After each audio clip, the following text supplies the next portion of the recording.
Actually, it's not a workshop, it is an awards presentation. I'd like to call it to order. It is 5:30 p.m. and welcome to the Joanne Idlett Jr. TEC and this evening's School Board Awards presentation. I ask that out of respect for everyone, please silence all electronic devices. And at this time, I'd like to call the meeting to order, and I'd like to recognize the superintendent for a series of awards and presentations.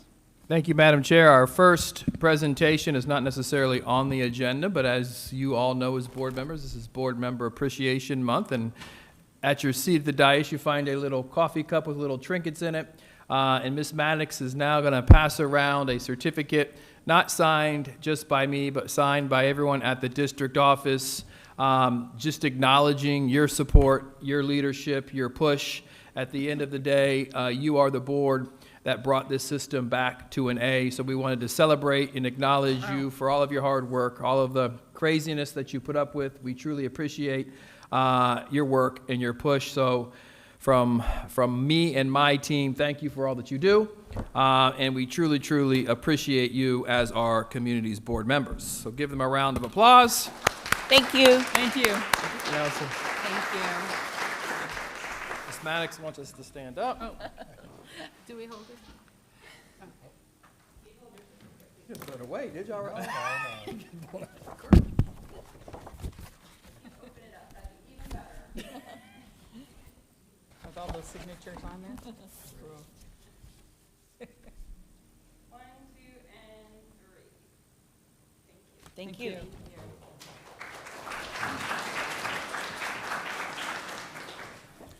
At this time, I'll turn it over to our Public Information Officer who has a series of presentations and recognitions. Good evening, everyone, and thank you for being here with us tonight. We have a few exciting presentations for you. We'd like to get started with recognizing our Casual for a Cause organization for December, which was Crossover Mission. Our teachers and students and staff members, each month they have a chance to, in exchange for a donation to an organization on our Casual for a Cause calendar, they can dress down for that day. And in December, they raised $1,848.18 for Crossover Mission. And tonight we have Pradell Bonnet, one of the coaches there, and Triana Romero, the development director, and I'd like to ask them to come up to the podium.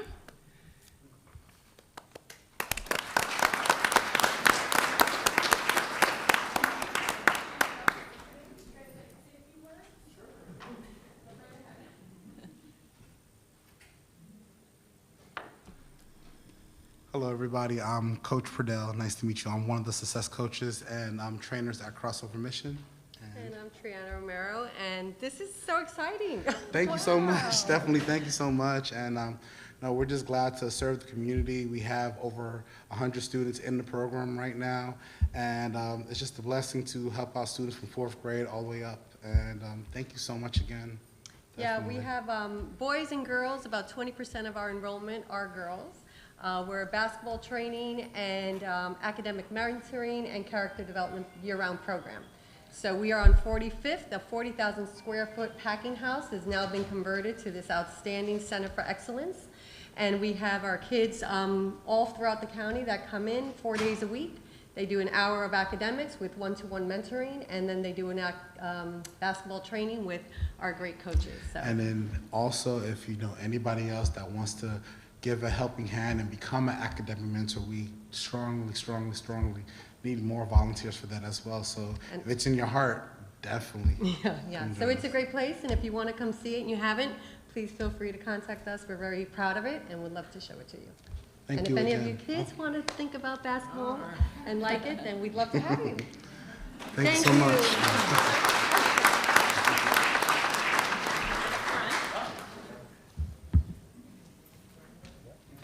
Spread the check out.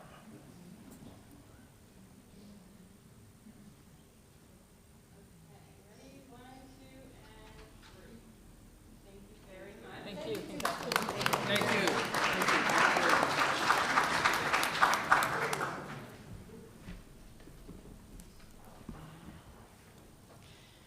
Next, we have two videos for you that we're going to play back to back that we've been holding on to for a while because these videos are from December 6th when we had our superintendent's art gallery and the State of the District event at the Vere Beach Museum of Art.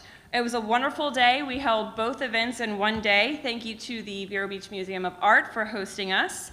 We had several family and community members there, student artwork everywhere, and everyone came to hear our district's message. It was truly a wonderful day.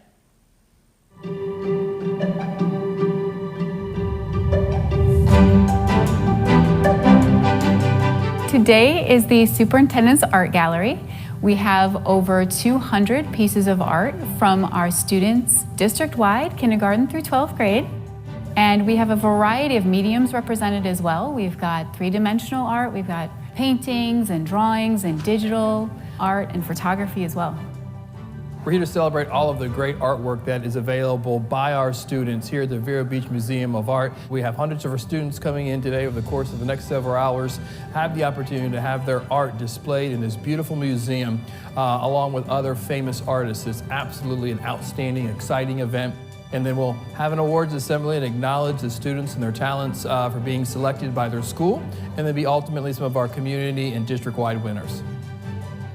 Research has shown that students who study the arts, they score higher on math and on reading. Students who study arts, they also have higher critical thinking skills, and it also increases student engagement. Some of them, this is the reason why they come to school.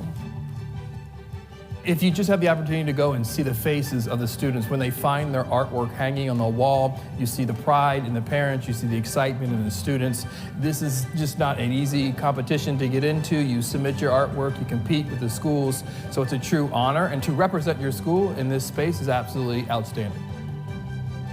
My favorite part of the event is meeting all of our student artists and their parents, and just watching them come on stage and how proud they are to receive their certificates and their awards. And I just love that the district is showcasing the arts and their talents, and I think it's just amazing.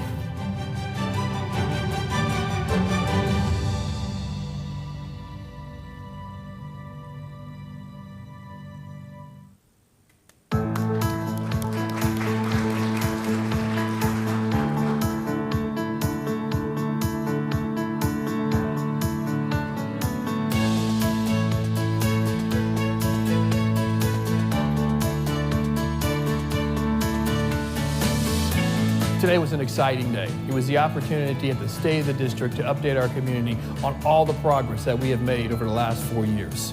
It was an opportunity to engage in communication and celebrate the success of our teachers, our principals, our administrators, to our community, acknowledging everything that has been accomplished. It was also the opportunity to set the path moving forward, to acknowledge the opportunities where we're going to be focusing on over the next several years to ensure we do, in fact, have a world-class educational system for our community and students.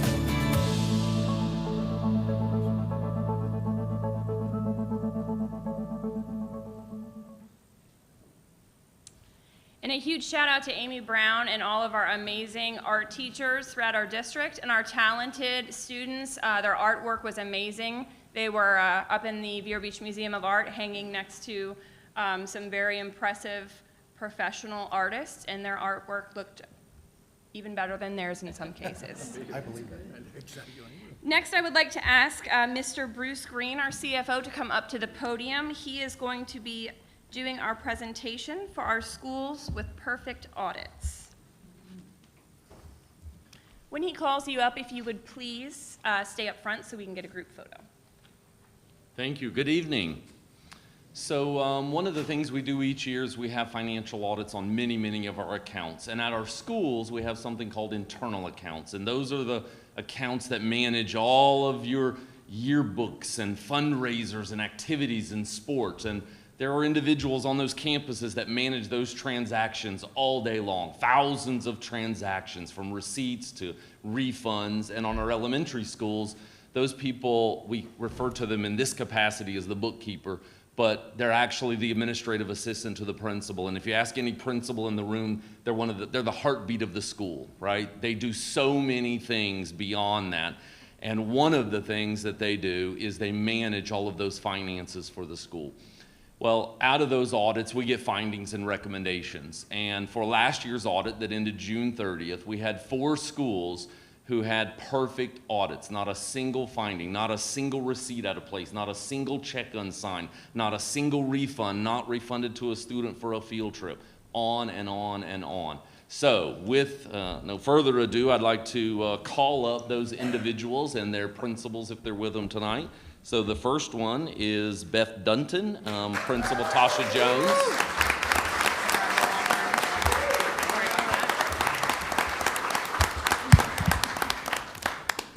Good job, Beth. Way to go.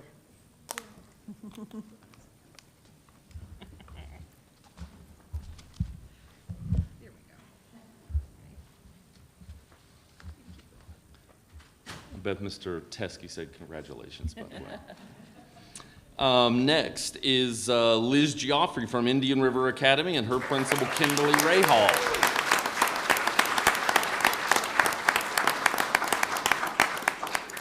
Well done again. Three of the last, I know. 3 of the last 4 years. Next is Amy Luhulier from Liberty Magnet with Principal Takesha Harris.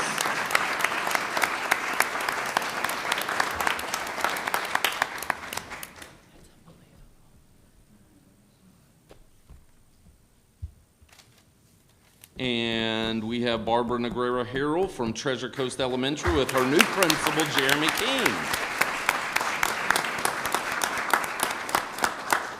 So anybody who knows these 4 individual ladies personally know they are outstanding in both of their capacities. And in this case, they've helped the school, along with the other staff, receive a perfect audit. So we congratulate them for that.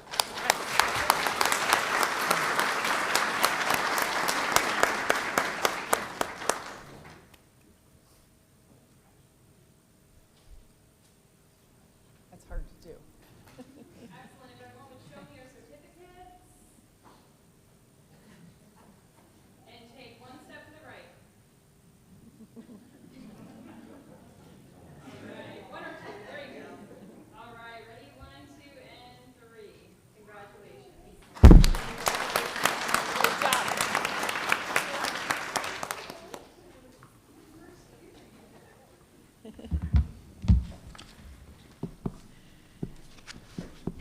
And for our final presentation, we are recognizing our Level Up champions at each school.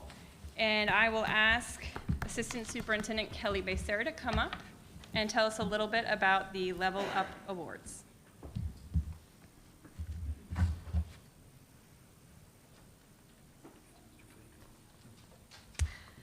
Good evening, esteemed board members and community members. I'm thrilled to present a highlight of our work, celebrating the remarkable accomplishments of our students and our teachers. So providing some context for you, the Level Up is a friendly little competition that we decided to enact or implement leading into December. Our students in the state of Florida take 3 progress monitoring tests each year. So we wanted to raise the bar a little bit and have a healthy little competition from the first to the second progress monitoring. So with that, we proudly acknowledge 2 outstanding schools tonight and 16 educators who had the highest percentage of students make growth across the system. So without further ado, I'd also like to invite up Kim Garcia and Ann Bieber to help assist me with recognizing these fantastic educators. So we'll begin with our schools. We had 1 elementary school and 1 secondary school who outperformed the rest. Rosewood Magnet School, would you please come up to be honored? Adam Faust, thank you. Okay. We also have Mr. Rob Riskin from Sebastian Elementary School, or Sebastian Middle School, sorry about that. You've moved around so much. Rob Riskin, Sebastian River Middle School, for the record. Okay, our teachers, we have Miss Tiffany Johnson from Liberty Magnet School.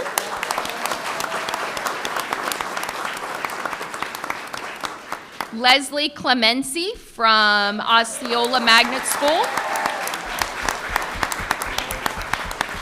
Barbara Presley from Rosewood Magnet School.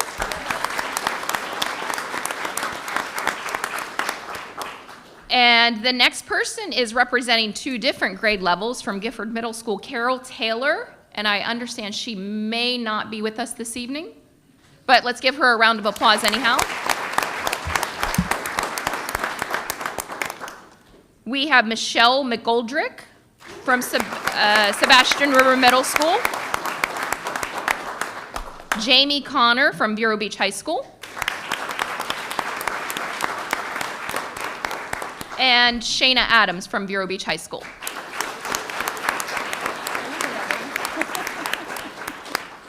So these folks represent the highest growth in English language arts. We'll go ahead and capture a photo of them, Kristen, and then move on to our winners representing the highest growth in math.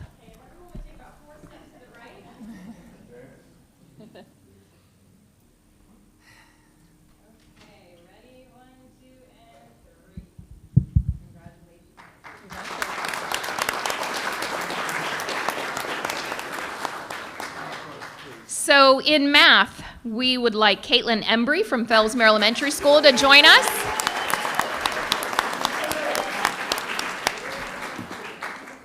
April Glazer from Osceola Magnet School.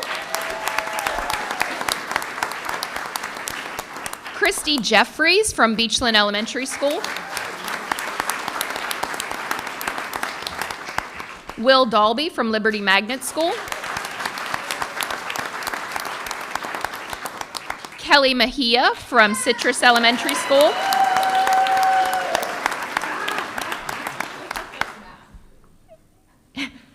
Ellen Nevins from Storm Grove Middle School.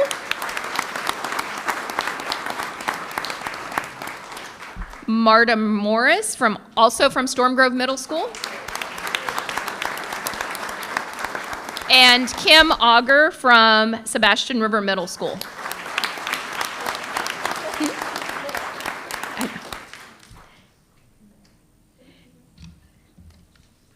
Let it also be known that of these folks standing up here, Caitlin Embry, April Glazer, and Christy Jeffries had 100% of their students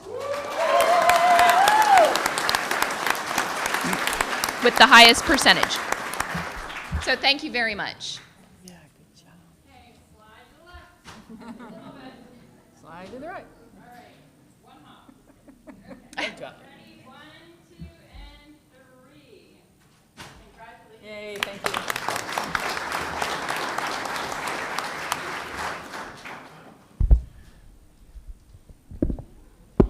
And I would just like to mention that our staff at Rosewood Magnet and next week at Sebastian River Middle received a Level Up breakfast this morning, catered by our Food and Nutrition Department to celebrate their school success.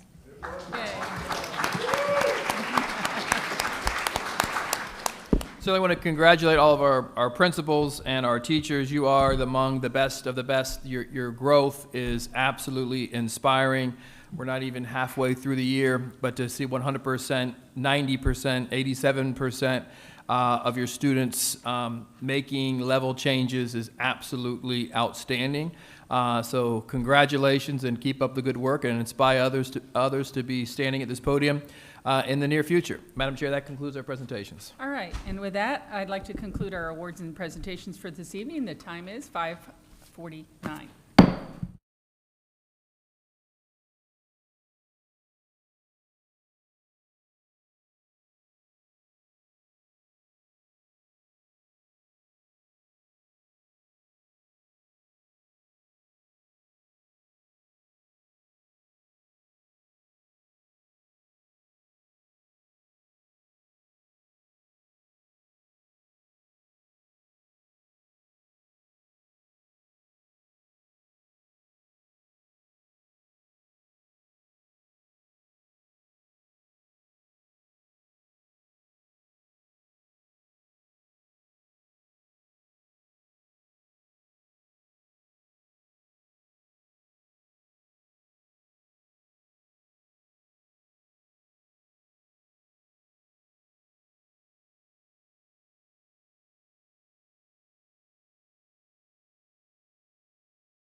Joining us, I would like to welcome you to the school board business meeting at the Joanne Idlett Junior TEC.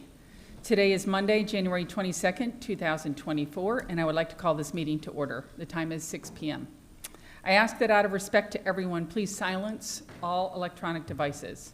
Also, if you have any material you wish to share with any board member, please give that to our executive assistant, Ms. Moray. She's over here.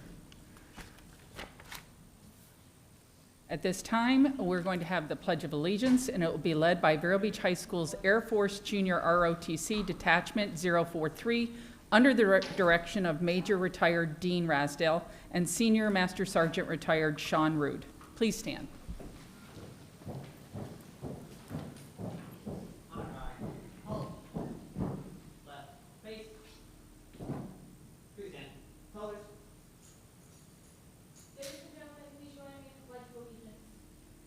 I pledge allegiance to the flag of the United States of America and to the republic for which it stands, one nation, under God, indivisible, with liberty and justice for all. Order. Colors.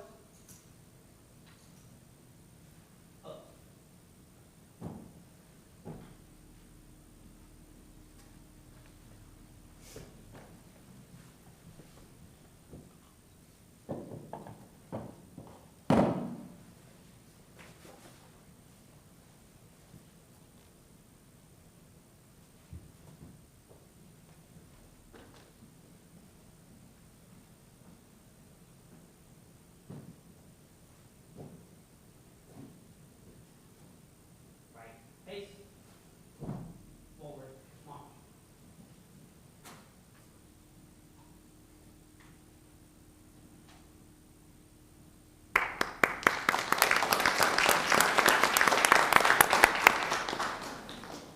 We thank you, students. Appreciate you being here.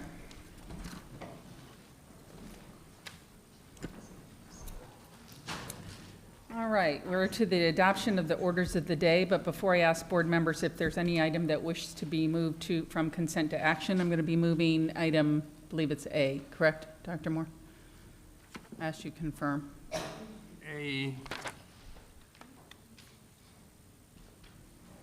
Not the leasing, sorry. D. Item D under consent, right? Is that the one that we need to move?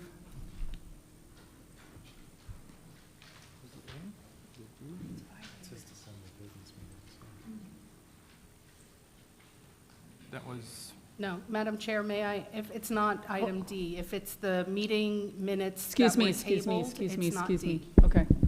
Let me ask from the attorney. That'd be 5A. 5A, okay. And you, Is that what you agree with, 5A? it is 5A, but it Okay. can't be moved by the superintendent. It has to be moved by a board making a motion. So, Madam Chair, at this time, I'd like to make a motion. Hold on one second, Mrs. Rosario. I can move it, I'm going to move it from consent to action, okay? I am a board member. It I'm not can't- asking the superintendent to move it, I'm moving it. It cannot be moved like any other item. There I has to understand, be it's a a table. motion. I understand that. Let me hold on. I've got tabling right here. If it is desired to resume consideration of a main motion along with a series of motions that may be adhering to, which lies on the table, this one was laid on the table at the last meeting. So it can be proposed by means of a motion to take from the table that the motion or series becoming pending again. A main motion is said to lie on the table if it is laid on the table earlier in the present session or the last previous session with no more. So I'm making a motion to move this to action. Can I get a second? Second. Thank you, Dr. Posca. Is there any other item that a board member wishes to move from consent to action? I would like, what you did not do was, or what you did was you moved minutes that were edited or redlined that were never approved by the board. Those should have been bifurcated. So one item should have been moved to agenda, which is the minutes as it was originally placed on the table, unedited. And then the other edited, redlined, should be deleted or removed from our agenda altogether. Okay, Mrs. Rosario, when we get to that item, we'll discuss it and we can bifurcate it then. It Okay? actually should- Right now, I'm just calling for adoption of the orders of the day. Okay. That's all we need to do right now. When we get to that item, we can hash that out the way it's supposed to be done. I'd like to talk to the attorney. Should that be done now, or can that be done at action? I created this mess. Because ordinarily, this would be an item that would have been tabled and would be picked up off the table this time. I was asked by Dorian whether we should do that, and I said, in light of the contents, we should notify the public that we are making changes, but ultimately, we would have to basically put it on action, take it from the table, and vote on it as it had been discussed for amendment the last time. I would suggest the cleanest way would be to bifurcate it now, and Okay, we can do that. Yeah, but I'll just say that that's wholly because I was looking at going out of the ordinary order, and I apologize for creating the confusion by doing that in order to make sure that the change was shown. Right, I just want to make sure we're following Robert's rules and doing it correctly. So I'll amend my motion and make it a bifurcated vote, and we'll have the item 5A separately from the red line item. Is that how you want it? Is that the way it works best? That would be fine. Okay, so I'm amending my motion. I need a second. Second. Thank you, Dr. Posca. All right, any other items that need to be moved from consent to action? I'd like to, we have not formally adopted the agenda yet, so I just request a deletion of the November 13, 2023 School Board Leasing Corporation and Business Meeting redlined minutes. That doesn't need a vote. It just needs for the board chair to just delete it. And through the chair, again, apologizing for having the best of intentions, that would work. Okay, we'll just delete it. That's fine. Then we don't need to bifurcate it. So. No, you did. We did. Okay. We haven't voted on the bifurcation, that's my point. You have to actually vote on that. I'm trying to get there. Okay, anyone else? All right, Yes. okay. I'd like to move item 7A, which is the approval of the out-of-field report. And I skipped one. And 6E, which is approval of the Health Insurance Advisory Task Force recommendation. Moving those to action, Yes. okay. Anything else, anyone? I'd like to add a discussion item. Okay. You guys are challenging me. Okay. Add discussion item. And your discussion item? Salary study.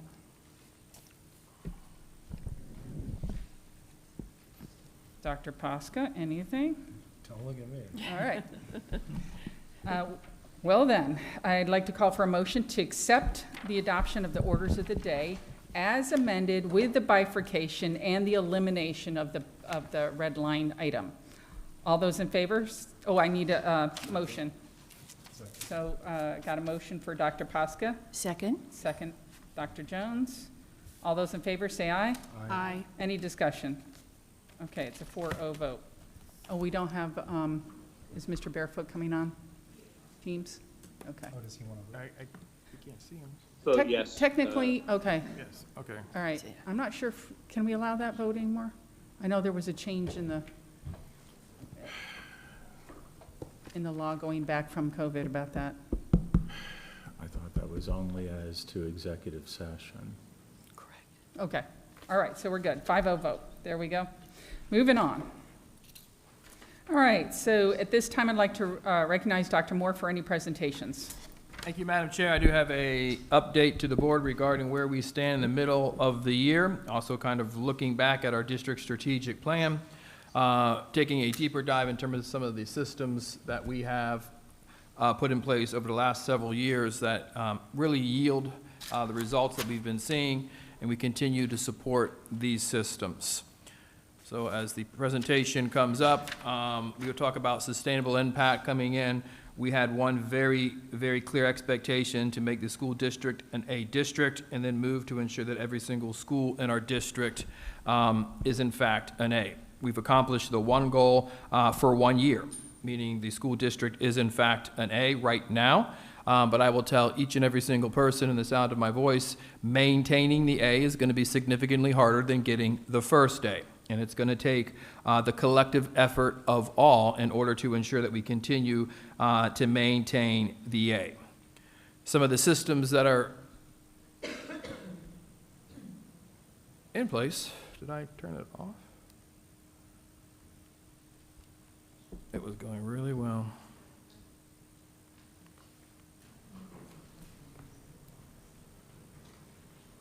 Next slide.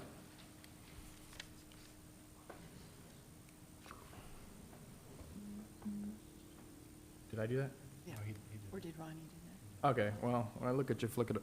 All right, so I'm going to talk strictly about some of our district systems and the alignment of those systems with school site systems.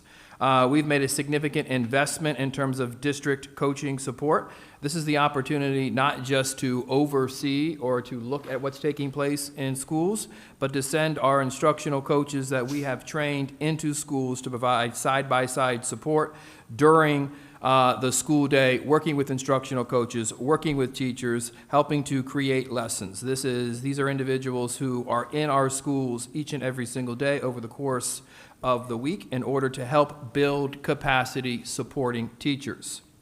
Our district instructional status meetings, that is the opportunity for me to sit with key staff members on a weekly basis to ensure accountability, that we are doing what we say we are doing, and we are following through with the needed support, whether it is support to uplift an expectation or to hold a level of accountability towards an expectation. Really having those conversations, not just at the mid-year point, but consistently each and every single week. This is problem solving at the absolute highest level. Instructional impact reviews. These are instructional reviews that take place at school sites with district team, with our instructional coaches, with the administrators, where we're looking at the reality of every content area, their school improvement plan that has been developed. And during these instructional reviews, we problem solve with the principals and leadership teams regarding what are the immediate next steps that need to take place over the course of the next 7 or 8 weeks. One of the things that you'll see that is significantly different in Indian River County in comparison to most counties across the state is that we have taken a continuous improvement model that is developed by the state of Florida that is implemented over the course of an entire school year, and we do it in 7 weeks because we want to absolutely define what urgency is, and we want to focus the energy of the instructional coaches, the teachers, the administrators on the things that absolutely move that needle at each particular school. The needs are different at each and every single school. These instructional impact reviews are the opportunity to review the impact that the adults are having on kids and problem solve in real time where are the shifts or modifications to enhance the impact we are having on kids. And then district targeted school support, which basically means we will deploy individuals at schools, at the district office to provide support, whether it is daily, whether it is weekly, whether it be in a common planning session, which we'll talk about next. But we're just not here at the district overseeing what's taking place in schools. We see ourselves as partners with our schools. Our evaluations are all tied to the outcomes of the schools that we individually support. We're all on the hook for the same outcome, and we need to work collectively together in order to hit that specific outcome. I just clicked to the next slide, and there you see that. These are school site in systems that we have created and spent a significant time investing in. School site leadership team meetings. That seems very straightforward. But that is the opportunity when the leader comes together with his assistant principals or her assistant principals and they evaluate the data. They have conversations about what the reality is and they deploy resources or change practices based on that conversation. If we as a district can't build leaders who understand how to facilitate those kind of conversations and have the ability to drill down to the absolute root cause issue, address the one thing that's going to have the highest level of impact on all children, significant investment in building those facilitation skills with our principals. Collaborative planning, that's pretty much the exact same thing, where we have spent the last 2.5 years working with teacher leaders, working with teachers, working with instructional coaches to ensure each and every single week by content area that we are planning very meaningful lessons.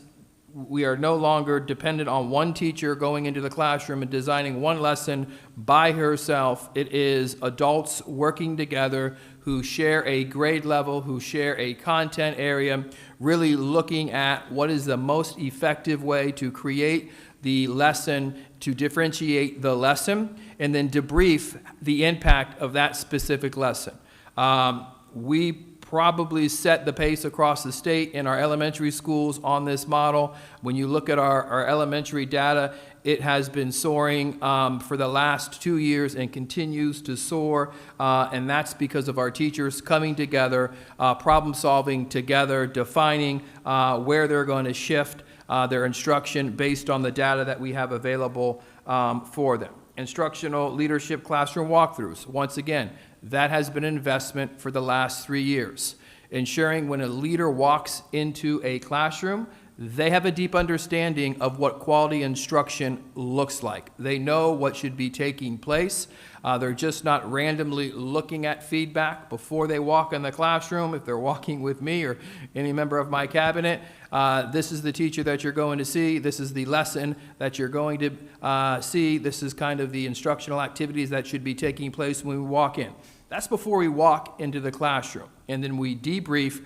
We're debriefing, was that what was planned? Was that instruction differentiated to meet the specific needs? Was the data that was created to allow you to differentiate instruction, was that being used? So it is really using our time to ensure we have instructional leaders. That has been one key ingredient to this system's success, investing in our instructional leaders. And then instructional coaching cycles and professional learning.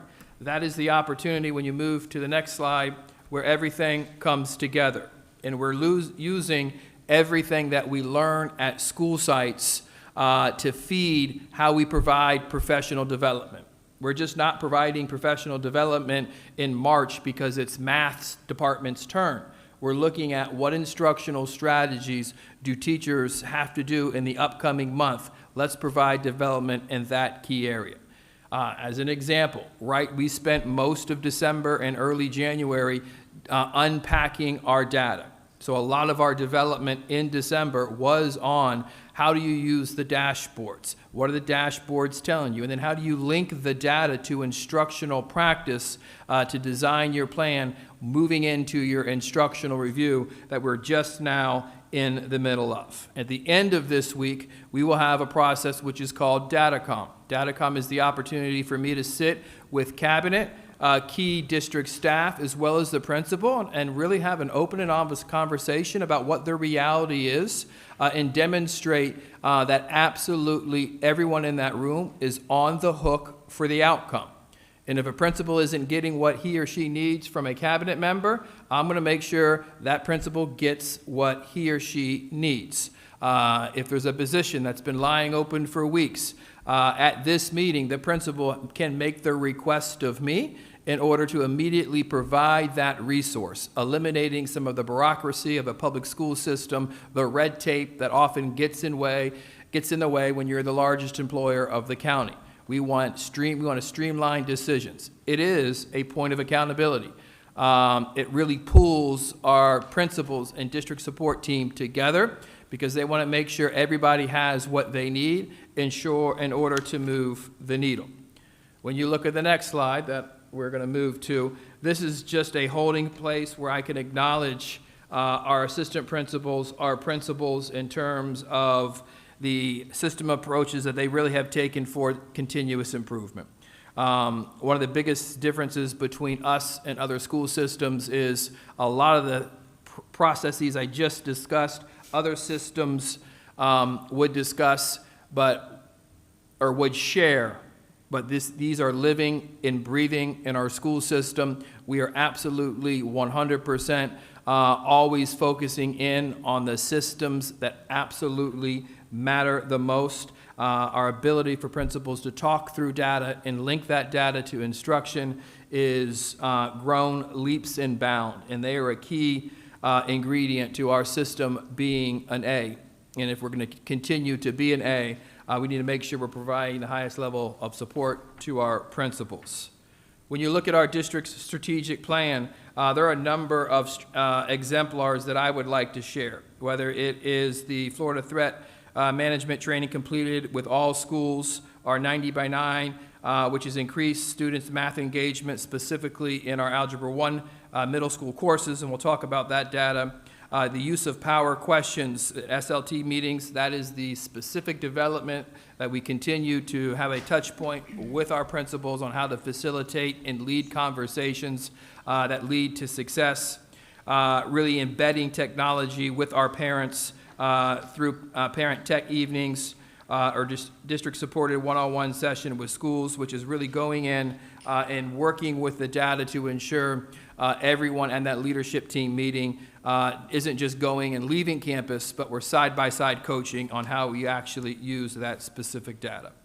So when you look at our mid-year data, this is PM1 to PM2. This is this year's data. And it's important to note, when you look at PM2, that's a real-time assessment. So in previous years, the state would assess what's the projected number of students that are going to be proficient at the end of the year. That's no longer how they do the assessment. Those students, when you see PM2 3+, on that day in December, they were already proficient. So that is absolutely significant.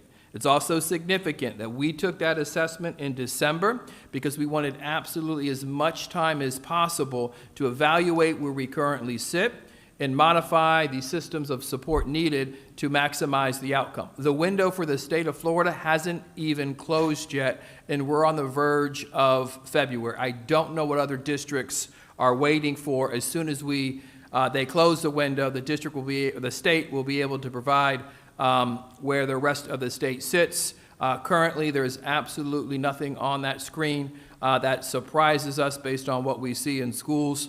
Are there opportunities to improve? Yes, but there's nothing glaring at us in terms of where schools currently sit. This is elementary schools. This year, as you all know, our big push is to build capacity and improve the quality of instruction in our secondary schools. And you see improvements from 31 to 36, 33 to 39. If you recall, even though the scale scores have changed from last year to this year, so we can't compare PM2 last year to PM2 this year, the rate of growth for our middle schools is really, really trending in the right direction. As an example, at the end of the year, Gifford was 36. They took this assessment in December and already are at 36. I think the other school that's already at the same number they were last year is Sebastian River Middle School. So that is significant. They still have another 5 months or 4 months before the assessment, and they're already where they were at the end of the school year, and 10 and 14 percentage points respectively at our middle schools. So we're proud of what we're seeing in there. Humongous investment in our secondary schools in terms of shifting the quality of instruction in order to maintain with what we see in our elementary schools. Now, when you look at mathematics, very similar trend. Very, very proud of where we're currently at. We will have data come, as I said, this Friday. That will be the last opportunity to shift and modify support, and then we will, as a school system, work the plan. Now, proportionately, where you see the growth from PM1 to PM2, you just can't double that growth from PM2 to PM3. Typically, the growth from PM2 to PM3 is going to be at a higher rate. So we have to improve in proficiency because we have to improve in learning gains, and we have to improve in our lowest 25%. Now, either you're really good or you're seeing me click, or the clicker is working, one or the other. This is our math in our secondary schools. Once again, significant investment in math, moving at a good clip. It's important to note that we are a district that pushes all of our students to the most rigorous courses they can possibly be enrolled in. So any 8th grader who is a 3 or above is not included in these numbers because they're in Algebra 1. So when you look at the next slide, this is a historical perspective, and I'll spend a little bit of time here. Our goal is to be in the top 10 in each and every single category. And you look through each of the assessed areas by the state of Florida, you can see significant improvements, 31 to 19, 31 to 7, 36 to 15 across the board. Two key areas for us to maintain the A is civics, U.S. history, civics and U.S. history. Although we have seen an improvement of 11 and 26, we're not where we need to be. That is a standalone component for our district grade. Also, English language art grades 3 through 10. Specifically, even though we've moved 12 state rankings, our key area of focus there is, in fact, our secondary schools. Improving the instruction there will continue to move us forward. You may be asking, why not algebra and why not geometry? They are 24 and 29, but once again, most of the districts that are in front of us aren't exposing their students in 8th grade to the higher, in 7th and 8th grade, to the higher level maths, which inflate those numbers. But when you do push children to the most rigorous courses they can possibly be in, this is the kind of result that you're going to see. And this is middle school math. In 18-19, we were 56 of 67 in middle school acceleration. The state understands, and the state wants to say, we're going to hold each and every single district accountable for making sure students are in the rigorous courses by making it a single component of the district grade. We were 56 of 67. We were ignoring it. We were saying, oh, you were a level 3. We're going to put you in regular math. And basically, you're cutting that student short when he gets into high school or she gets into high school because they can't take the advanced level maths. They can't get into the appropriate college. They don't qualify for the appropriate scholarship. We no longer do that. And then when you provide the systems of support that I just referenced, this is the kind of result that you have. You go from 56 to 3rd, an outcome of 87% of our students passing the acceleration course they were in middle school, which is the third highest in the state. So that is significant, and that is a number that we want to continue to maintain.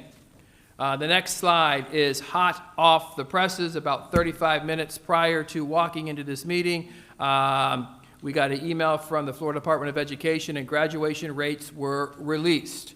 Our graduation rate is now 96. It was 95.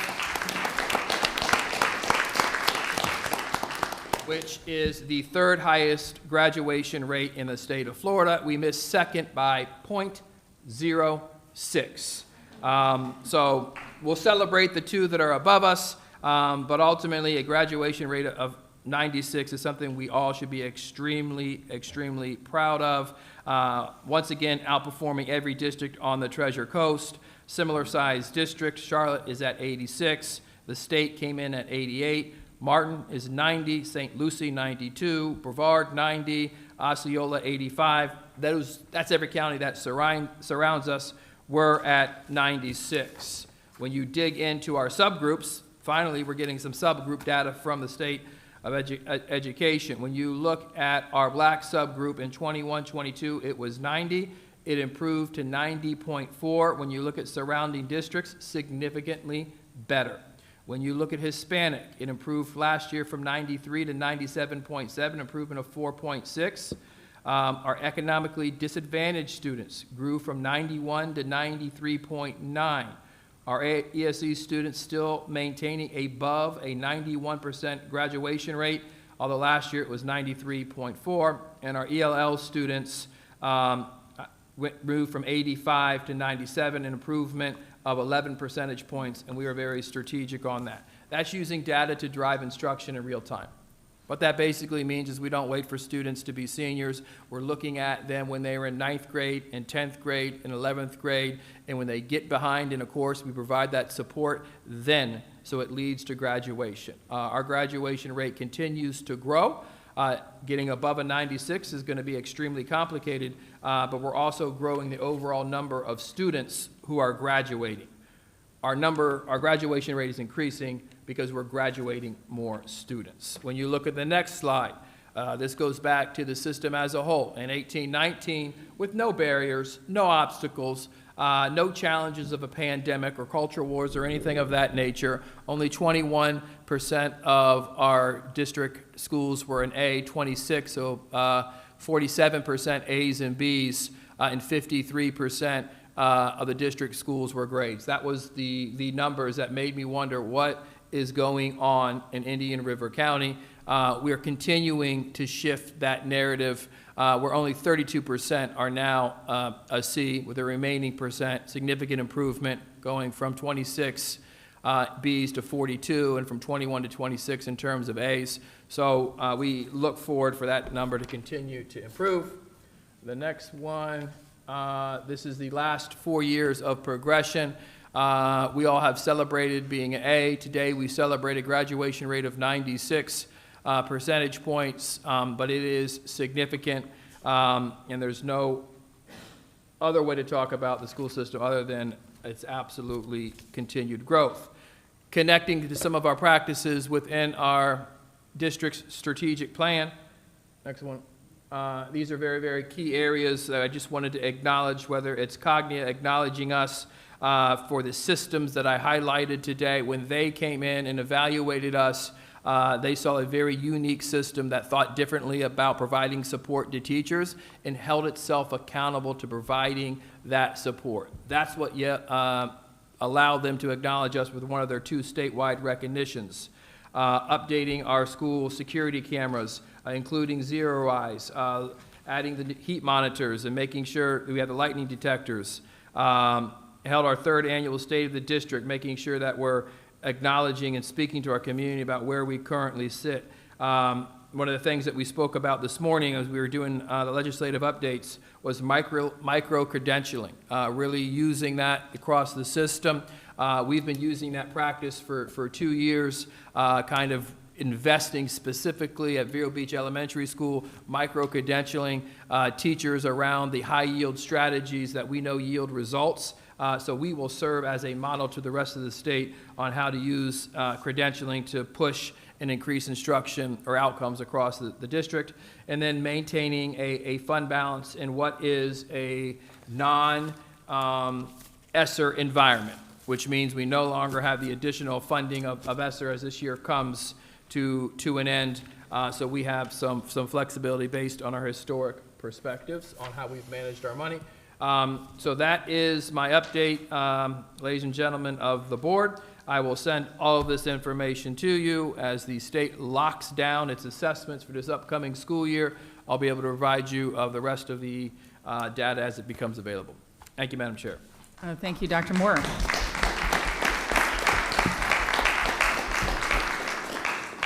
Dr. Moore, as I just got back from Tallahassee and I was with other board members across the state, and I don't know how many came up to me congratulating your work and wanting to know if you were available. So Not available. yeah, I told them no. All right, so thank you. At this time, we are ready for our citizen input, and I'm going to read the guidelines for citizen input according to our school board policy 0169.1. Each statement made by a member of the public shall be limited to 3 minutes in duration.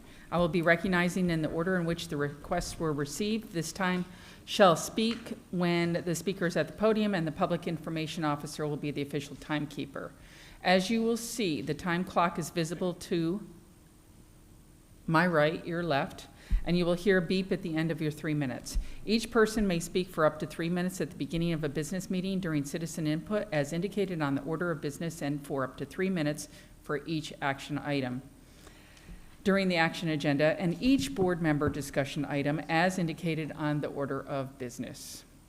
If a consent item is moved to an action item, when you come up to the podium, you may either speak at that time to that item, or you may speak during the presentation of the action item itself. People may only speak once about any given item. The time period may be extended by the presiding officer, and only individuals submitting a speaker form is allowed to address the board. Time may not be yielded to other speakers. During the meeting, please refrain from clapping or outbursts of any sort so that we can proceed with dignity and decorum, and by not infringing on any individual's First Amendment rights. I need to remind everyone to direct all comments to the chair, not to individual board members or to the superintendent. Board members may or may not address any citizen input statements at the end of the citizen input comments. As board members listen to citizens without interruption, citizens are asked to give board members the same respect.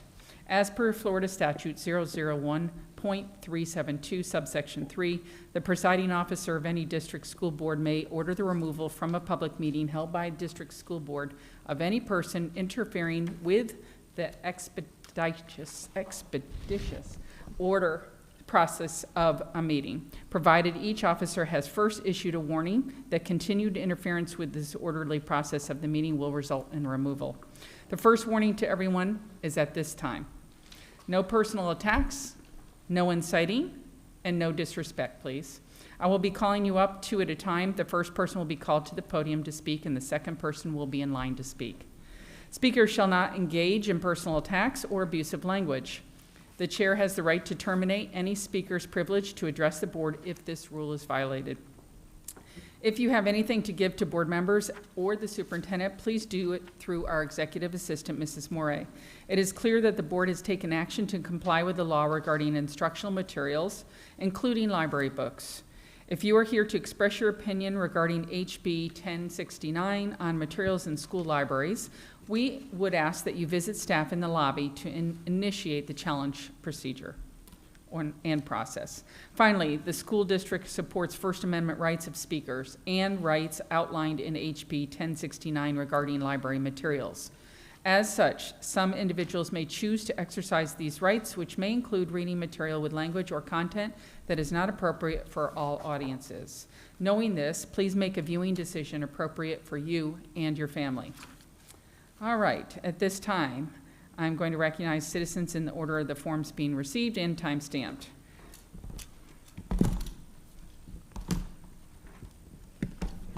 So the first speaker we have is Anthony Stewart, and on deck will be Thomas Kenny.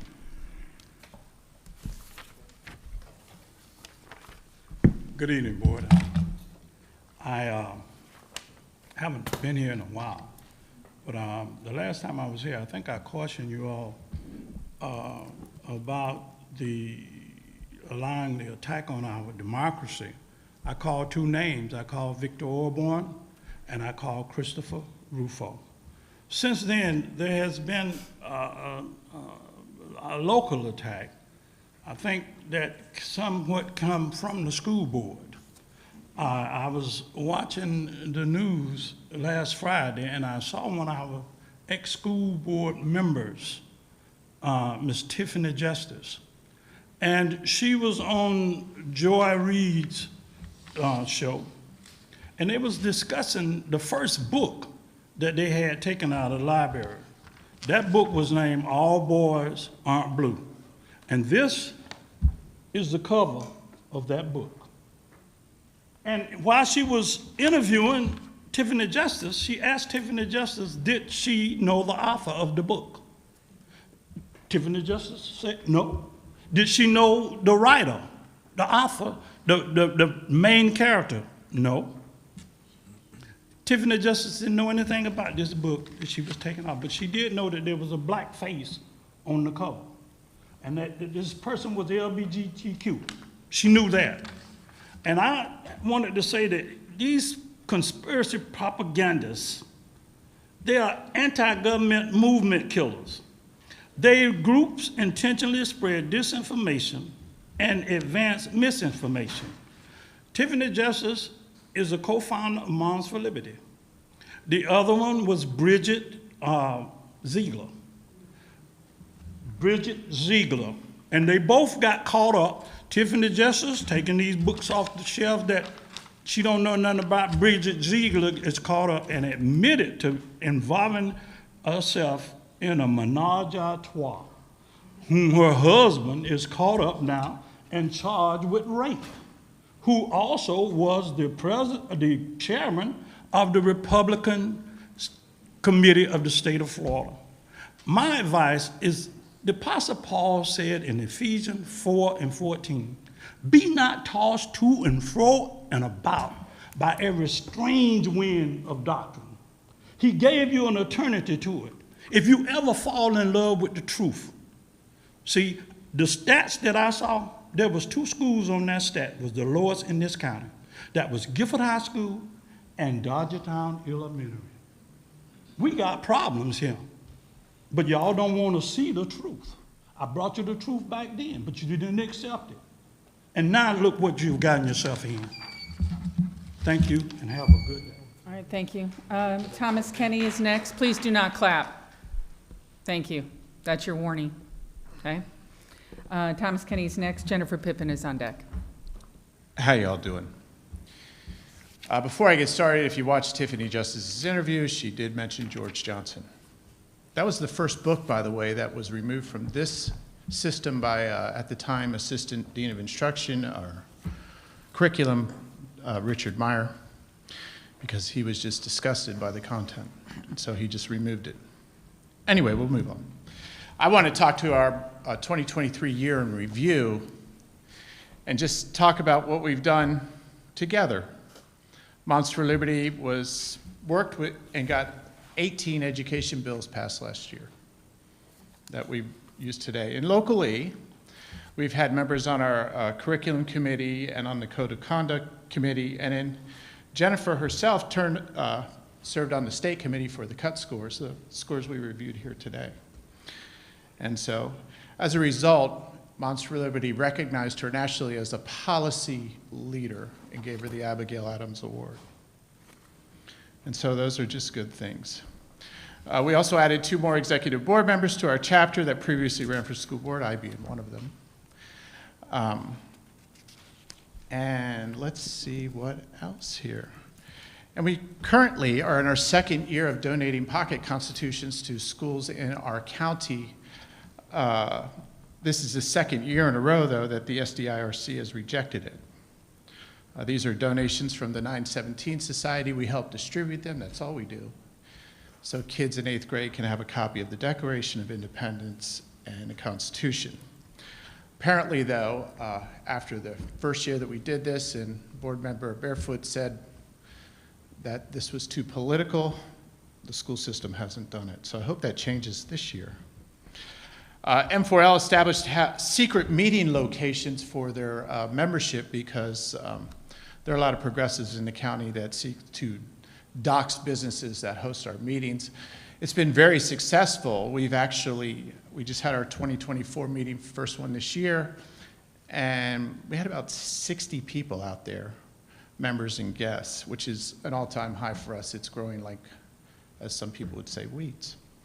So that's really cool. We also did a Christmas float in Sebastian for the 2nd year, and we started giving teachers and staff of the month for our chapter in November. So we've done one in November, December, and January is coming up. So that's really good. And finally, let me see, finally. Oh my gosh, I think I got it all.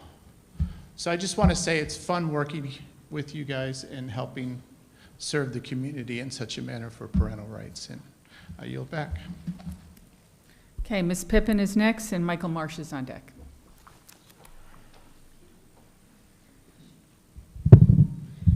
Good evening. My name is Jennifer Pippin, and I'm the proud chairman of the Moms for Liberty chapter here in Indian River County.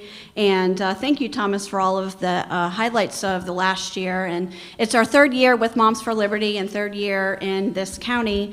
And I did want to make a comment about the books, because you guys know that's my baby, right?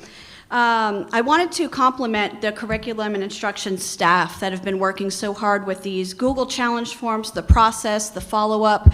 I'm not going to call them out by name because I don't want them to get death threats or, get doxxed after this meeting, so they know who they are. I just wanted to say publicly, because I tell them privately all the time, thank you.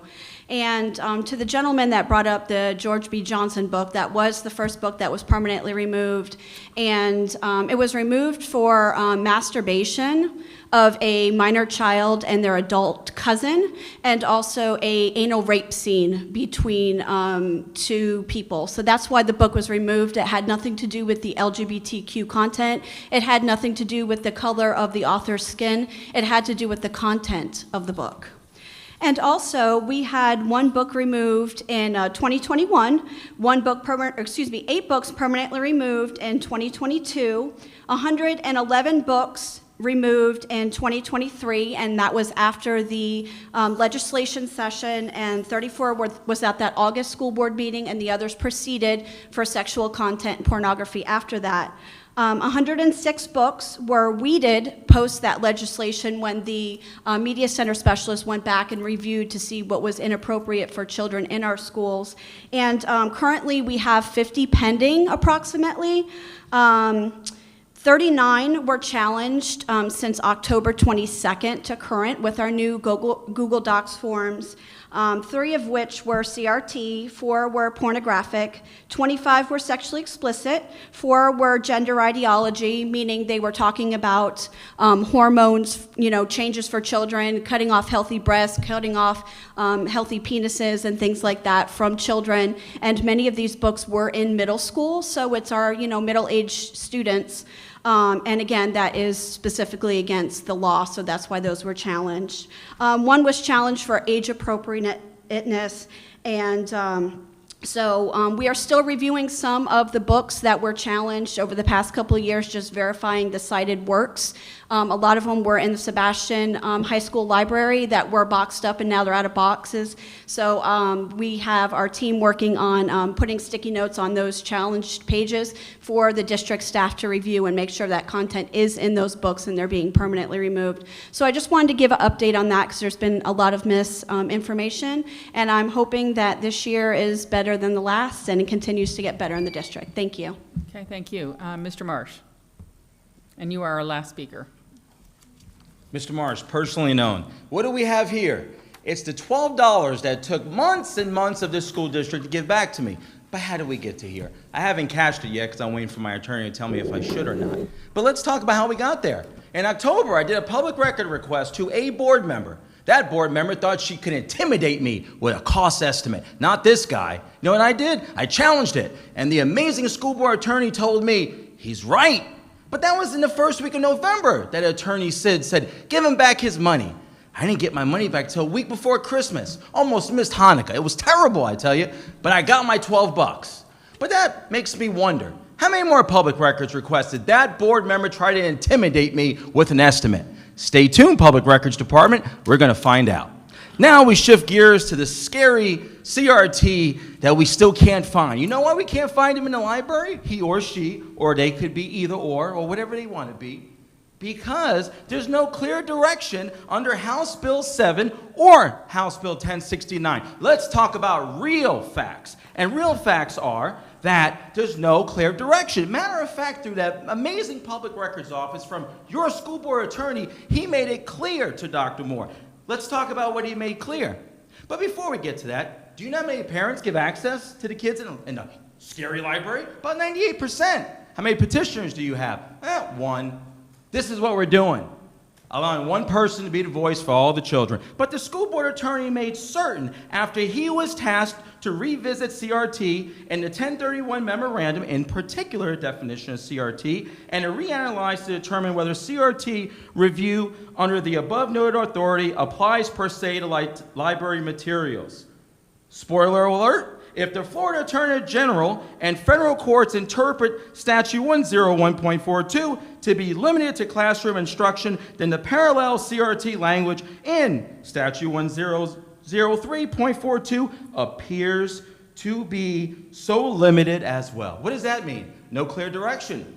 We are in compliance here in the great school district of Indian River County. Your challenge forms are a joke to some petitioners. They can't figure out how to fill them out. Matter of fact, the amazing CNI division has to say multiple times, this ISBN isn't the same as what's at the high school. They don't even know because they're following direction from the rest of their Klan members. And lastly, to quote an amazing former CNI, we have a great CNI division now. Mr. Rick Myers once said so eloquently, he looked at a board member and to someone in the audience and said, you didn't even read the book. Somewhere along those lines. They're not reading the book. They're getting direction from their other little chapters saying, here's the ones you go after next. Let's stop wasting the time, and I can't wait for the committee to come on out. And my $12. Thank you, Dr. Moore, I got it. Okay. Thank you. So we are moving on from our citizen input to our consent agenda. I'd like to call for a motion to approve the consent agenda items as amended. So moved. Dr. Pasca's first. Second? Okay, Dr. Jones is second. Any discussion? All those in favor, say aye. Aye. Aye. Aye. Aye. Mr. Rosario? Oh, aye, sorry. That's 5-0 vote. And we are now moving to items pulled from consent to action. So the first item that was pulled was 5A. The reason why I pulled that item is because under Robert's rules, when you table an item from the last meeting, you need to address that item on your next meeting or the item is dead. And so I decided, since they were minutes, that the chair should pull those because that's officially part of the job to make sure you're running the meeting. So I pulled that item just because of that reason. We bifurcated it, so at this time, is there any discussion on that item before we're going to, actually, let me ask for a motion. I make a motion. Okay, Ms. Rosario? Second? Dr. Jones? Any discussion on that item? Yes. Okay, this is 5A. All right, so we're just going back to the regular discussion, basically, essentially, that we had in December. And the item itself was... Oh, sorry. Hold on, we have a speaker. Thank you. You're throwing me off again, Mr. Marsh, sorry. Go ahead. Thank you. Mr. Morris, Chapter Chair of Mike Thank for you. Liberty. And what is 5A, right, Madam Chair? Yes. Okay, thank you. Yes, the approval of the 2023 minutes. I'm so glad we bifurcated the vote. Thank you very much. Okay. Go ahead, Ms. Rosario. So, let me go back to the original minutes here. All right, the original minutes, what I mentioned in December, I will mention again now. The original minutes do not capture accurately the discussion that happened on 11/13 of 2023 during our business meeting. As you read these minutes, it looks like it says that Moms for Liberty dictates what is taught and determines our curriculum. It also, the way that it's written, states that Moms for Liberty in general engages in banning critical race theory books. All negative responses were provided by Dr. Moore, but it's just not clear enough. And that is actually not true. There were only 2 questions that were asked of Dr. Moore regarding Moms for Liberty. The first question was, does Moms for Liberty dictate what is taught or determine our curriculum? And has the district, of those 2, do they dictate what is taught in our district, and do they determine our curriculum? Both of those answers Dr. Moore said no to. And then the next question was, has the district banned CRT books? Not has Moms for Liberty banned it. So this has to be reworded. I do have a recommendation for how it could be reworded, but it definitely needs to be reworded to better reflect what that part of the conversation was. Okay. Question. Did, Dr. Moore, this is sent to you. Did you or someone on your staff specifically watch the video to see exactly what was said? Because changing minutes just be after the fact, it shouldn't happen that way. It should happen of whatever was said was said. Through the chair, yes, we went back and watched the video, but the same, as I listened to what Ms. Rosario said, it accurately, the statement she just made accurately reflects the conversation that was taking place. Okay. So actually, if I can continue, because they were just, that there's another sort of like part B to that question. So the first question was, does Moms for Liberty dictate and what is taught or determine our curriculum? Dr. Moore said no. The next question was, has the district banned CRT books or engaged in book banning? Dr. Moore replied no to that question. The next question was, does the district curate books based on legislation? Dr. Moore answered, we weed books aligned to state standards. How I stated it should be accurately reflected in the minutes. Okay, so do you want to make a motion? Yes. I make a motion to, Unless there's another discussion, sorry. oh, Another discussion? I do. Okay. So after what Ms. Rosario just said, are we going to see that in writing? Because I want to see it in writing before I approve it. I just don't want to hear it verbally. well, yeah, would you like it to be in writing? It's exactly what I'm saying. I don't know how you want it to be in writing before you approve it.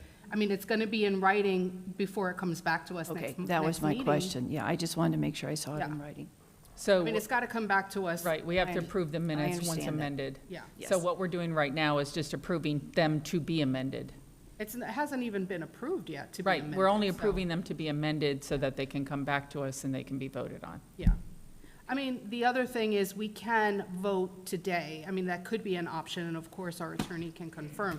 It could be an option for us to amend and approve based on the amendment tonight. Either way is fine. Okay, I'll defer to the attorney, go ahead. You can do it either way. Dr. Jones, would you like to see that in writing then? I would, yes. Okay, so then, But it has to be on a vote. Yes. right, I understand. So majority. No, No, I'm talking to the attorney. So right now, majority. So if there is a motion on the table to amend it as is. That's the motion, to amend it. For the amendment, then would there need to be a second motion to bring it back to us? Or a second motion to approve it tonight? I mean, that would matter. The motion, as I understand it on the table, is to make the modifications as you propose and Dr. Moore has confirmed. That's the initial motion, and under Robert's rules, it's either unanimous, or if there is an objection, then we would address it as an objected to motion in the ordinary course. How we would handle it once amended would be absolutely, again, up to y'all. I mean, it could be vote on it as amended tonight, vote on it next time when it comes back, and it's absolutely the will of the board. Okay. Board members, I don't have a preference on this. I'm okay with it coming back at the next meeting. I'm just more concerned with getting it right. Right. So if Okay. if you'd like me all to restate my amendment, I would, so Dorian would know exactly how to word it in there. If not, I already said it, so. Go ahead and restate. Okay. So I make a motion to amend the minutes to state in this area here, in this bullet, does Moms for Liberty dictate what is taught or determine our curriculum? Dr. Moore replied, no. Has the district banned CRT books, engaged in book banning? Dr. Moore replied, no.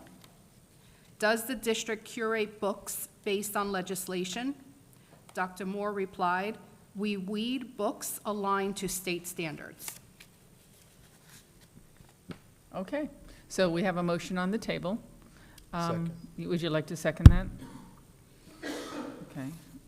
Well, we had a motion before, though, as amended, so we just had her clarify. So we're okay with keeping Rosario and Jones as our second. All right. I'll call for a vote. All those in favor, say aye. Aye. Anyone opposed? Doc, did you vote? No, You're opposing? correct. Okay, you don't want them amended? That's all we're voting on, to amend them and bring them back to the next meeting? Amend with what Ms. Rosario just said? Yes. Okay, I'll vote yes then. Okay. As long as they're coming Mr. back. Barefoot, are you on? Yes. Okay. Do you vote yes? All right. So what we voted for is those to come back as amended with the suggestion, and then we will vote on whether or not to accept those amended minutes at the next meeting. So they're tabled yet again. No, it's not. I know, I'm just teasing him. All right. They're not tabled officially. Don't change, don't. Okay, so we are now to item 7A. Ms. Rosario, that was the second item you brought up. Oh, okay, hold on, sorry. Actually, it was your first item, the second item that we have. 7A from consent, I have a speaker. Mr. Marsh, Yes, may I to waive that, thank you. you're going to waive that, okay. Madam Chair, can I? Yes, sir. Go ahead, That bring that item is item up. the approval of the out-of-field report. Mr. Bass will present that item. Okay, thank you. Yes, good evening. We, each year in September and January, we bring our out-of-field report to you all, required by DOE that we bring that to get approved. Second semester, we are looking at 151 instructional positions that are out of field. 45 of those 151 are ESOL. This is one more out-of-field teacher than it was second semester last year. First semester, we had 165, so we are down relatively 14 there. Just, you know, if you have, and this is where this is quite a science and an art when you build your schedules and place your teachers in different positions to be able to teach what we need for our students. In some situations, you may have a teacher who is certified in math, but we also need a science course covered. Just that one course that they are put in for science makes them out of field. So you've got that in place. We also have, I wasn't able to count them up, but probably 25 or so guest educators listed there. Guest educators are teachers who are individuals who have a 4-year degree. They are eligible for a certificate from Department of Education. They've applied for their certificate and are either waiting to get that temporary certificate in or are still looking to pass that test. So a lot of the teachers we got this year came from other states where they were certified in the other state, but it was not a reciprocal certification in the state of Florida. I think we all are aware that it is getting more difficult each and every year to hire teachers. You know, our moving target right now, we're over 80 new teachers hired this year. We have 15 regular classroom positions open. I know that we've got some in the queue right now that are coming in to be printed. So, I mean, it is a moving target. It's not like the old days where, all right, you have all your teachers filled to start the school year and they would stay the whole year. It's fluid, it's moving. It's difficult. And, you know, I like to commend our principals and our HR staff as far as getting the teachers in that we've got in, because we're in a lot better shape than other districts. Just two stats that I remember off the top of my head from a meeting I had a couple of months ago. University of Florida this past summer at their commencement ceremony had 51 people graduated from the School of Education with their education degree. LSU last spring had 15. Those are huge universities with big education departments. So, you know, that's my report. And one other thing I wanted to point out, and I sent you all an email, we tend to always run stagnant with individuals completing their ESOL. Our C&I team has developed a program in which teachers will be able to work at that at their own pace rather than taking a strict regimented course in the past. Ms. Baser, I don't know if you want to speak to that, to what you guys have developed. Through the chair, we recognize that taking the 5 ESOL courses to satisfy that endorsement requirement can be a scheduling struggle if you're a working parent and then you go home and you have children at home. You know, between weekends and evenings, it just becomes a very tricky scheduling situation. So our professional development team has worked on creating an at-your-own-pace ESOL course for the for the 5 courses, so that maybe instead of having like the scheduled constraints, we've opened up more access to the course. And that's not out of line with some places out there where they sell the courses to our teachers. We are just doing it for them for free. So we're trying to help problem solve some of these ways to help our folks get in field. Thank you. Any questions? Okay, Ms. Rosario? Yeah, how long does it typically take at your own? And what is the minimum timeline? I don't know who wants to, what is the minimum timeline from the moment that you're notified that you're out of field to the moment that you have to have that? For ESOL, it's 3 years. And then for the other subject areas, you know, this is where we could be a little more stringent if we wanted to. You know, I can think of a certain situation where a teacher has been asked to teach us one class out of field for 2 years, and they know next year that they will be fully in field.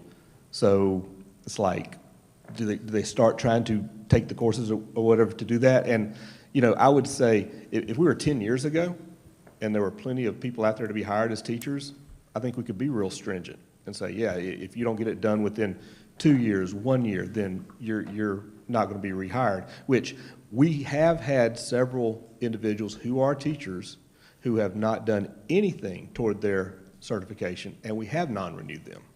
But, you know, we're kind of in a catch-22 now. If, you know, how stringent do we want to be? We've got somebody that's qualified, they're a teacher, they're in field in some areas. Do we want to, you know, remove them, and then we have nobody to replace them with that? So, I mean, we're really in peril right now with that. Yep, we are. So, Tip, I had a question about something that you mentioned, and I wanted to just clarify. Did I hear you correctly when you said that some people on this list are guest educators as well? Yes. So even the guest educator, not the long-term sub, but the guest educator for a day here, a day there?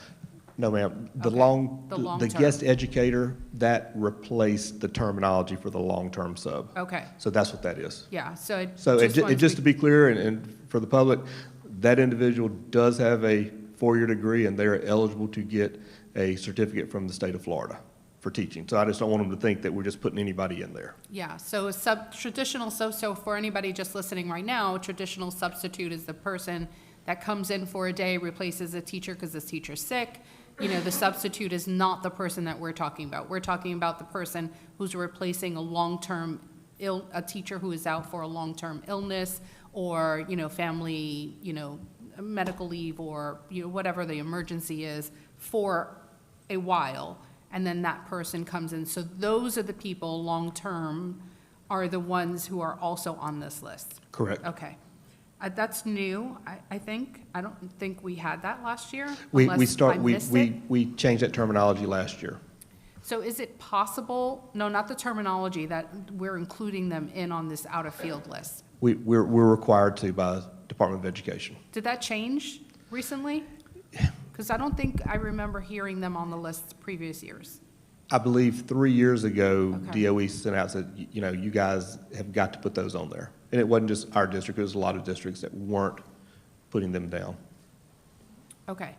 Because when I look at this, there's no way of me, you know, able to differentiate, well, we have 20 long-term subs that are on this list versus, you know, maybe having 5. And then I always have, and every year I say the same thing, and I know you all know, you know, ESOL. ESOL is like the biggest issue that is always on an out-of-field list as the item that's, you know, the subject area that is most out of field. I just don't understand why.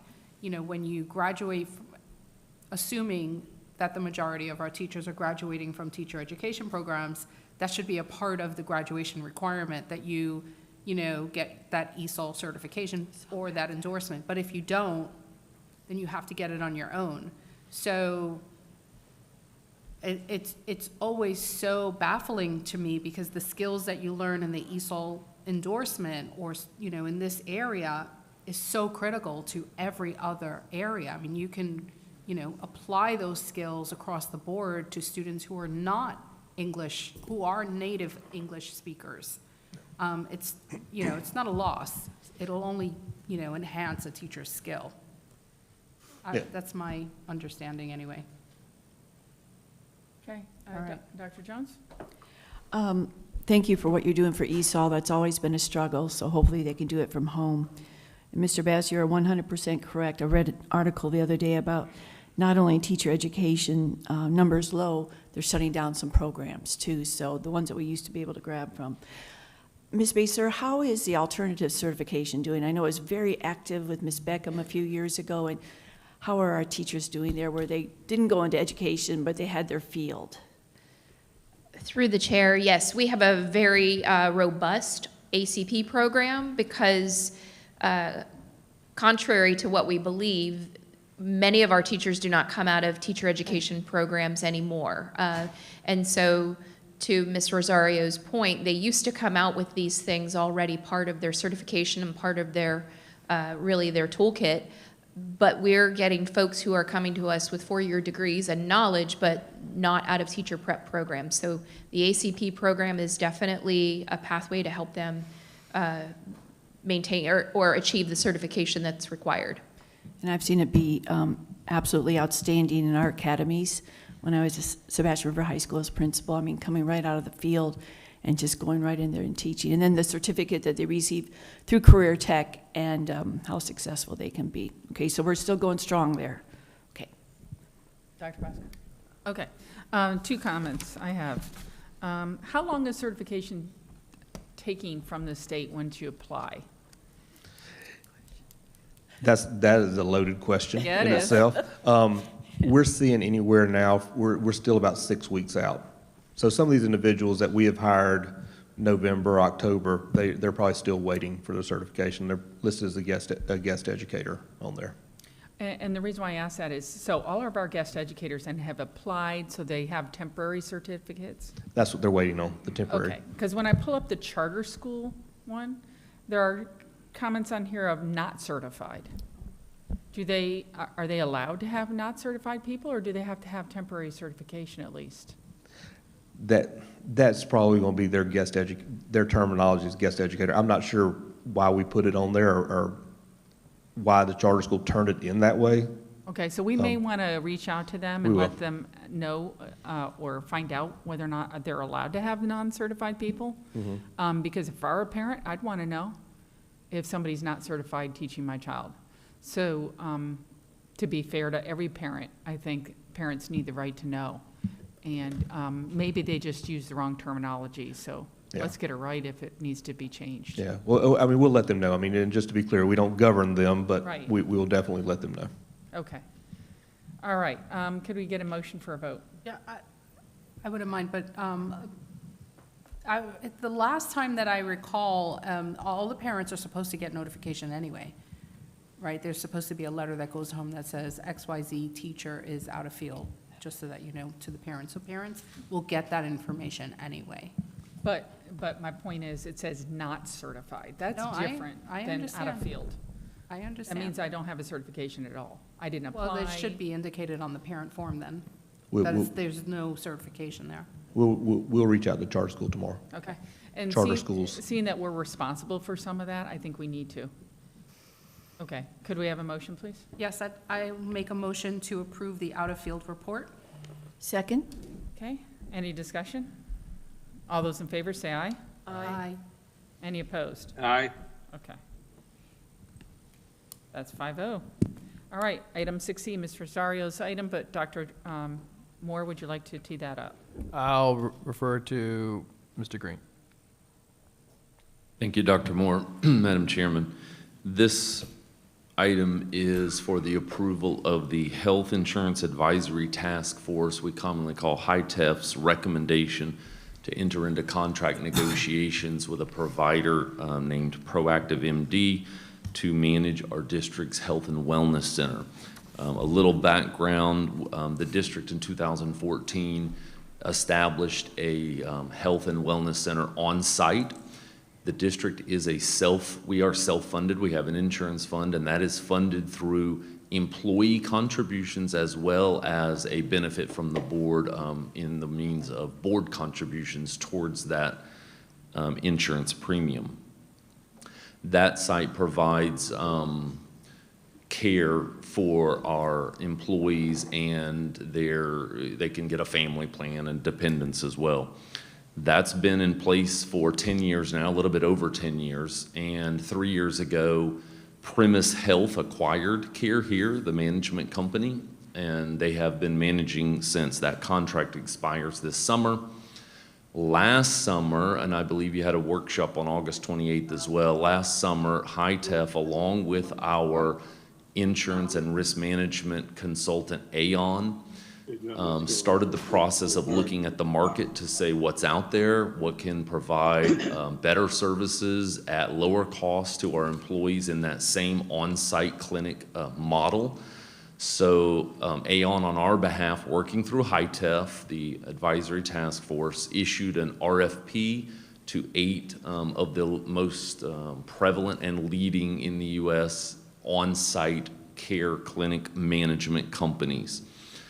Those 8 then were asked to respond to the RFP.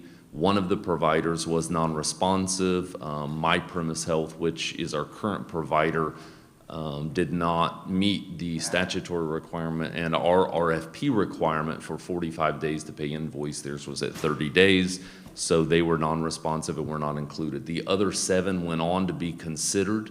Actually, this is an example of the committee's work. Each committee went through an extensive process led by Aon to review those particular management companies, their financials, their promoter scores. If you know about a net promoter score, Proactive MD ended up with a 90 net promoter score, which is a customer retention survey from clients who use that particular provider. On December 13th, that recommendation from the subcommittee was brought to HITEF, and it was unanimously approved to bring forward to you tonight for consideration for the district to enter into negotiations with Proactive MD as the management company that would start on July 1st of 2024. And that's what your item is. It's not a contract with them. It's to give us the authority to enter into the contract negotiations, which, by the way, and just to clarify, you do in your board policy under procurement of commodities and purchased goods, health insurance, medical providers, they are exempt from the competitive bidding process. So in all reality, this process was due diligence is what I will call you. It was not a requirement. We could have entered in negotiation with any one of these vendors directly per board policy and state board rule. So this was an extremely thorough process that was started with HITEF and Mr. Fagan and the board over the summer. This is coming to a culmination where now, if it's approved tonight on the agenda, we will enter into negotiations. And I know many employees, we've been under a cone of silence. The cone of silence will now end when you take action on this item. And if approved, then we'll be able to educate the employees about what's happening. And our goal is to retain the staff that we have at that clinic. This is about replacing the management company of our on-site clinic. And with that, I'll take any questions. Before that, we have a speaker, Mr. Marsh. Okay. Any questions, board members? Mr. Rosario? I just wanted to say thank you. I pulled this item only because it is not a routine item, so I just thought it would be appropriate to put it on action. And at a cost savings, I appreciate the due diligence, and I appreciate all the steps that you all went through to bring this to us today. Anyone else? Just again, a thank you, especially when talking to many employees here, doing our best to keep that staff and keep everything consistent. That would be wonderful. And nice to have cost savings, so we appreciate that. All right.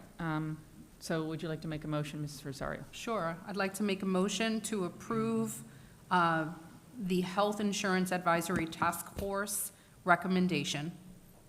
Second? Okay. All those in favor, say aye. Aye. Aye. Aye. All right, it passes 5-0. All right, so now we are to our action agenda. Bring that up.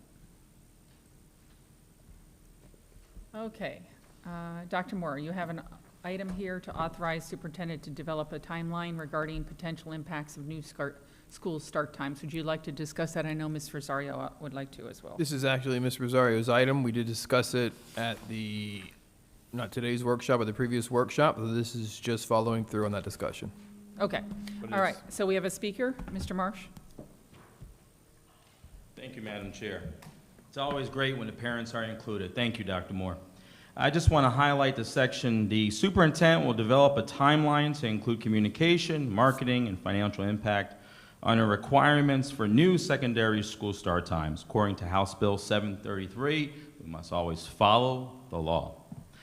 Some of these pertinent information should include the full cost analysis, budget impact, transportation impact, driver impact, bus routes, survey plan, the cost, parent, community, staff, potential impacts on wraparound services, sports, clubs, activities, safety concerns, local law enforcement, crossing guards, county commissioners, street signage, and a communication plan via town halls, marketing, potential bell schedules and simulators, and possible start times. So thank you once again for always including the parent, Dr. Moore, and good night.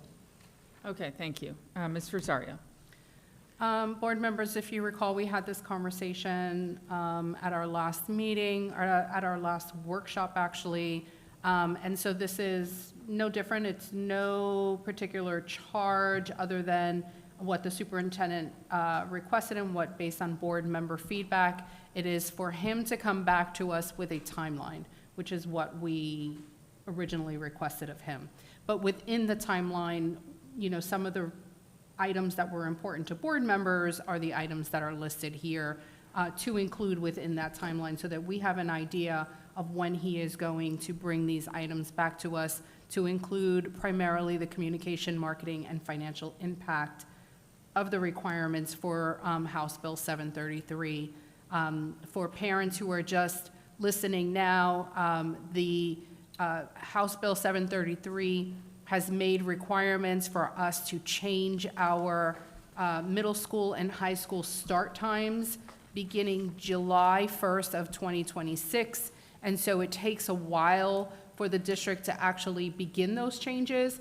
And that's what this is. This is the beginning or starting that work, allowing the superintendent to start the work, and then begin opening up conversations with board members and stakeholders on what that would look like moving forward. Go ahead. All right, would you like to make a motion?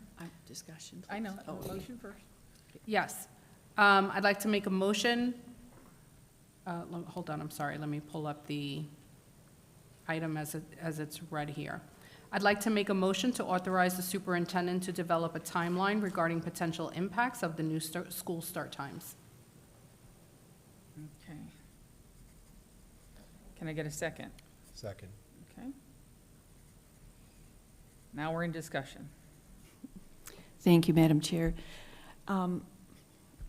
This is going to be a huge impact on our parents and our community. Dr. Moore, have you talked with other superintendents just talking about this? I mean, being a former middle and high school principal, so what time then would our elementary school start? Just estimates. I just want to talk about it. Through the chair, I think that's the importance of creating the timeline. So each district is different. As Martin County, they had to move their start times 10 minutes, and mission accomplished.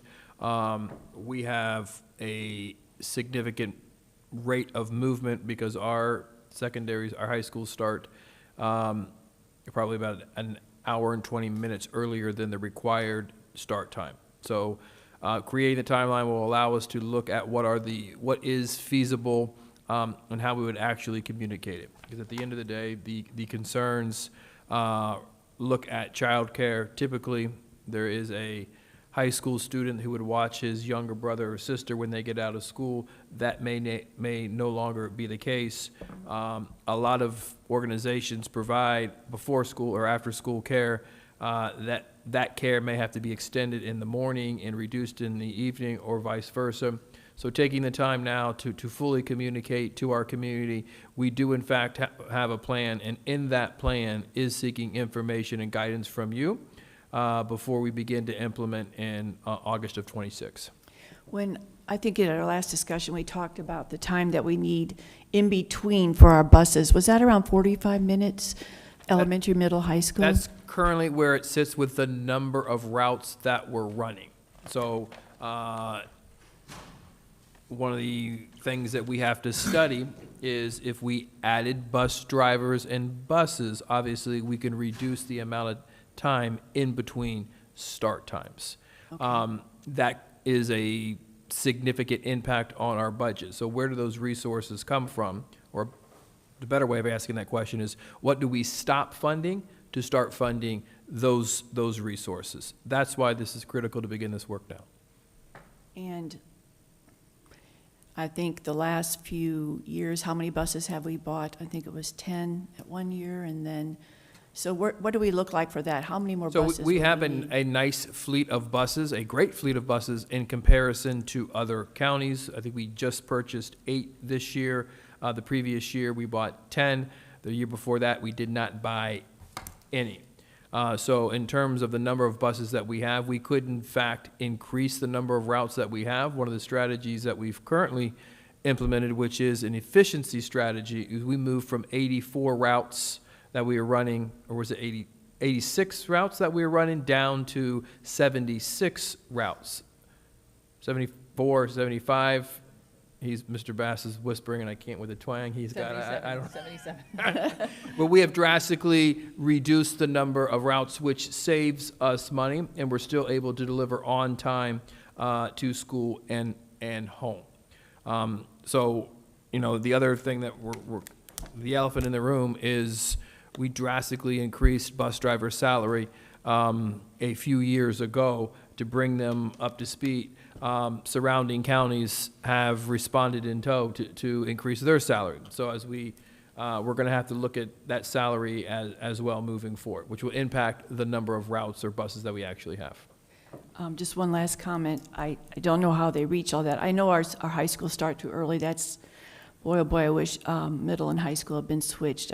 I used to be a middle school principal, and we started at 8:30, 8:45, and I know a lot of the high school kids go off to work and watch their siblings. So this is huge impact on our community. It's huge, and one of the things that I think is unique to Indian River County is the volume of participation in after-school activities. I think our families are fully committed to engaging their children in after-school activities, and when you shift that for elementary or middle school, it's going to move a lot of people's cheese, and they're not going to be happy if it impacts what has become a family tradition in our community. When you drive by, you will not see Storm Groves Field, whether it's lacrosse or basketball, they're always there. Most counties don't even have middle school sports. So we have to be sensitive to the needs of our community, which means we have to listen and take the time to create something to let people fully digest it, while at the same time meeting the intent of the law. And one last question, I'm sorry, Madam Chair. Who will be involved in helping you work on this? Well, pretty much everyone at this table in front of us, right here. It will require Mr. Bass and his team are looking at transportation. Mr. Seymour does after-school activities. Kelly's team does a lot of the before-school, after-school services. Beth's going to have to work with principals. Kristen's going to have to inform everybody, and Bruce, you're going to have to figure out how to pay for it. So, and Dr. J is going to keep everybody on task. So, everybody.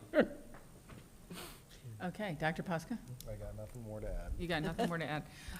It's interesting, in this statute, they talk about sleep deprivation, right? Mm-hmm. Which is interesting because, I've had high schoolers in my home, they stay up forever. And yeah, they want to sleep in, but it's interesting that there is a bill that was filed this year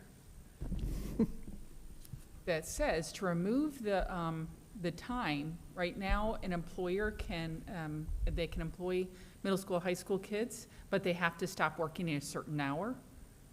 That's going to be lifted according to this bill. So here we are moving school times back, but yet allowing kids to work all night. Doesn't make any sense to me, but I find legislation to be very interesting. Sometimes it's great, and sometimes they go back and they go, yeah, we got to tweak something. And I guess this is the tweak. I'm not quite sure why that bill was filed. So we'll keep an eye on that bill as well. I don't know the number off the top of my head. I just remember hearing about it when I was up there. Anybody else? Yes. Yeah, I do. I just wanted to follow up, it's not in here. Part of the discussion at our last workshop included, and I don't remember who asked for it, there were three, all goes to the FSBA. One of the workshops actually discussed this. There were three panelists, and I said that I would come back with the counties so that you could probably reach out to them because they already did their surveys. I'm looking at Dr. Moore. Hillsborough was one. They've already done their surveys, and so rather than recreating the wheel, if you reach out to them, you might be able to take a look at their surveys, and maybe we could kind of model their surveys if it is possible. So it is Sumter,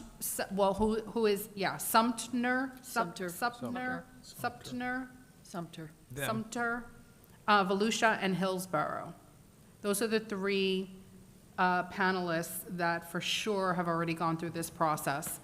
And then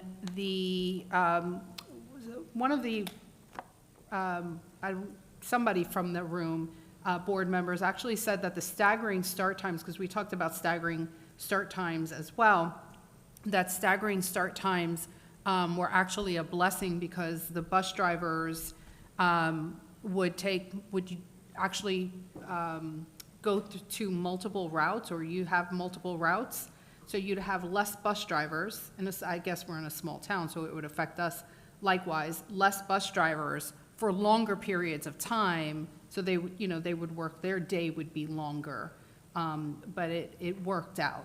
And I'm gonna guess that was someone from Volusia who made that comment, so just to kind of help guide some of the work. The other thing before we vote on this, Dr. Moore, is that what is not on here is when you should bring this back to us. So I know that this is a timeline, you could probably put together a timeline tomorrow, but to do it right, when do you suppose would be an appropriate time for us to expect this back to us? It's not on here. There's no date by which you should bring this back to us. It would be no later than the March workshop. March workshop? Yeah.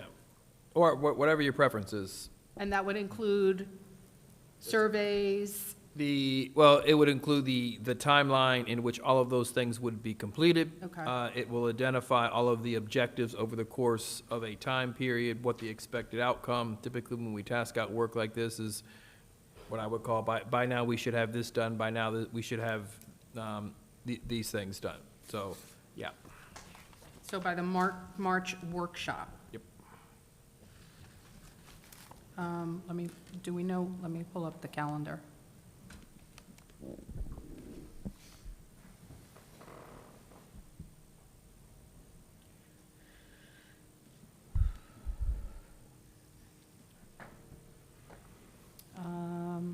Is that the 11th? No. I have my calendar right here. That is the 18th, March 18th. There you go. Okay. All right, so it hasn't been adopted yet. I'd like to amend the motion to include March 18th workshop as the date in which the superintendent will come back to us with this completed item. Okay, so we're going to vote on the amendment first. All those in favor? Aye. Aye. Did we Okay. get a second on the amendment? Oh, Yes, yeah, we you- did. Okay. Oh, on the amendment? On the No, amendment, sorry. no. Thank you. Second on the amendment? Second. Okay. All those in favor of the amended motion? Aye. Aye. Aye. Aye. Aye. And now we need to vote on the main motion. All those in favor of the main motion of having Dr. Moore bring this item to us? Aye. Aye. Aye. Aye. Aye. Okay, they pass. All right, moving to discussion. Dr. Jones, you have a discussion Okay, item about yes. salary schedules. Before you do that, though, we have a speaker. Oh, okay. Okay. I brought this up at a discussion in a workshop about a month ago, and I've also talked to Mr. Green and Dr. Moore and Mr. Bass privately. You know, one thing that we're very proud of is our graduation rate and A rate, and in order to do that, we need to have the right people. This is our last year with ESSER funds. We know that we're going to start working on that millage later this spring to get ready to share with our community. And our salary schedule, which is in board docs, is effective July 1, 2023 through June 30th, 2024. And I guess the one thing I just wanted to add is that Dr. Moore or Mr. Bass, whoever will be doing this, you know, one thing we want to do is not only recruit good employees, but retain them. And how do we do this moving forward? I was at an event last weekend, and I received a flyer from our CWA asking people to help them get a salary where they could live in this county. I think we all know that valuing our people is very important, but there's only so much money we have. So I know we haven't had a salary study in the district for a while, and I also know when I looked at it specifically, we have some people that are 12-month directors evaluating people, making less than a coordinator at 10 months. And I know that wasn't under your tenure, but I really, really think we need to look at it and open it up so the board also understands it. So whether we do an outside company, which is probably expensive, or we even look at it internally, I'm just asking that we really somehow, I'm not going to put a deadline on this, but somehow take a look at this for our employees. You know, when I saw that at an event the other day, I thought, holy moly. But we've heard several people from the CWA talk about a living salary, and I know that we're looking at even looking at teacher salaries and increasing teacher salaries, but what happened last year with when we had our first year teachers, they were making as much as sometimes 6 and 7 years. So that compression is important too. So just asking you to think about that as we move forward. And Dr. Moore, your comments, please. Thank you. And through the chair, we have reached out to FSBA. They are identifying individuals that we can work with to help us conduct the salary study at no cost, a service Good. that they provide as one of their members. So they've identified a few different organizations. They're looking to finalize who that individual would be.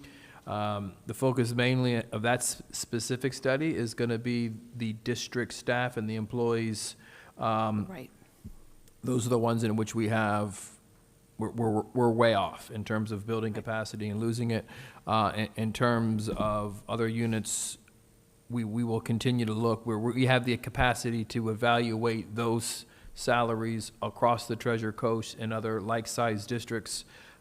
We feel as if we do pretty good in terms of comparisons. And you're right, it's a very, very difficult time. What we were able to do in the last 4 or 5 years, the state of Florida has been committed to raising teacher salary, where they give you very specific dollars that can solely be used for teacher salary. And then they fold that into the student-based allocation. Right. So student-based allocation may be going up this year, but it moves from a different piece of the budget into the student-based allocation to cover what is the previous year's increases for teacher salary.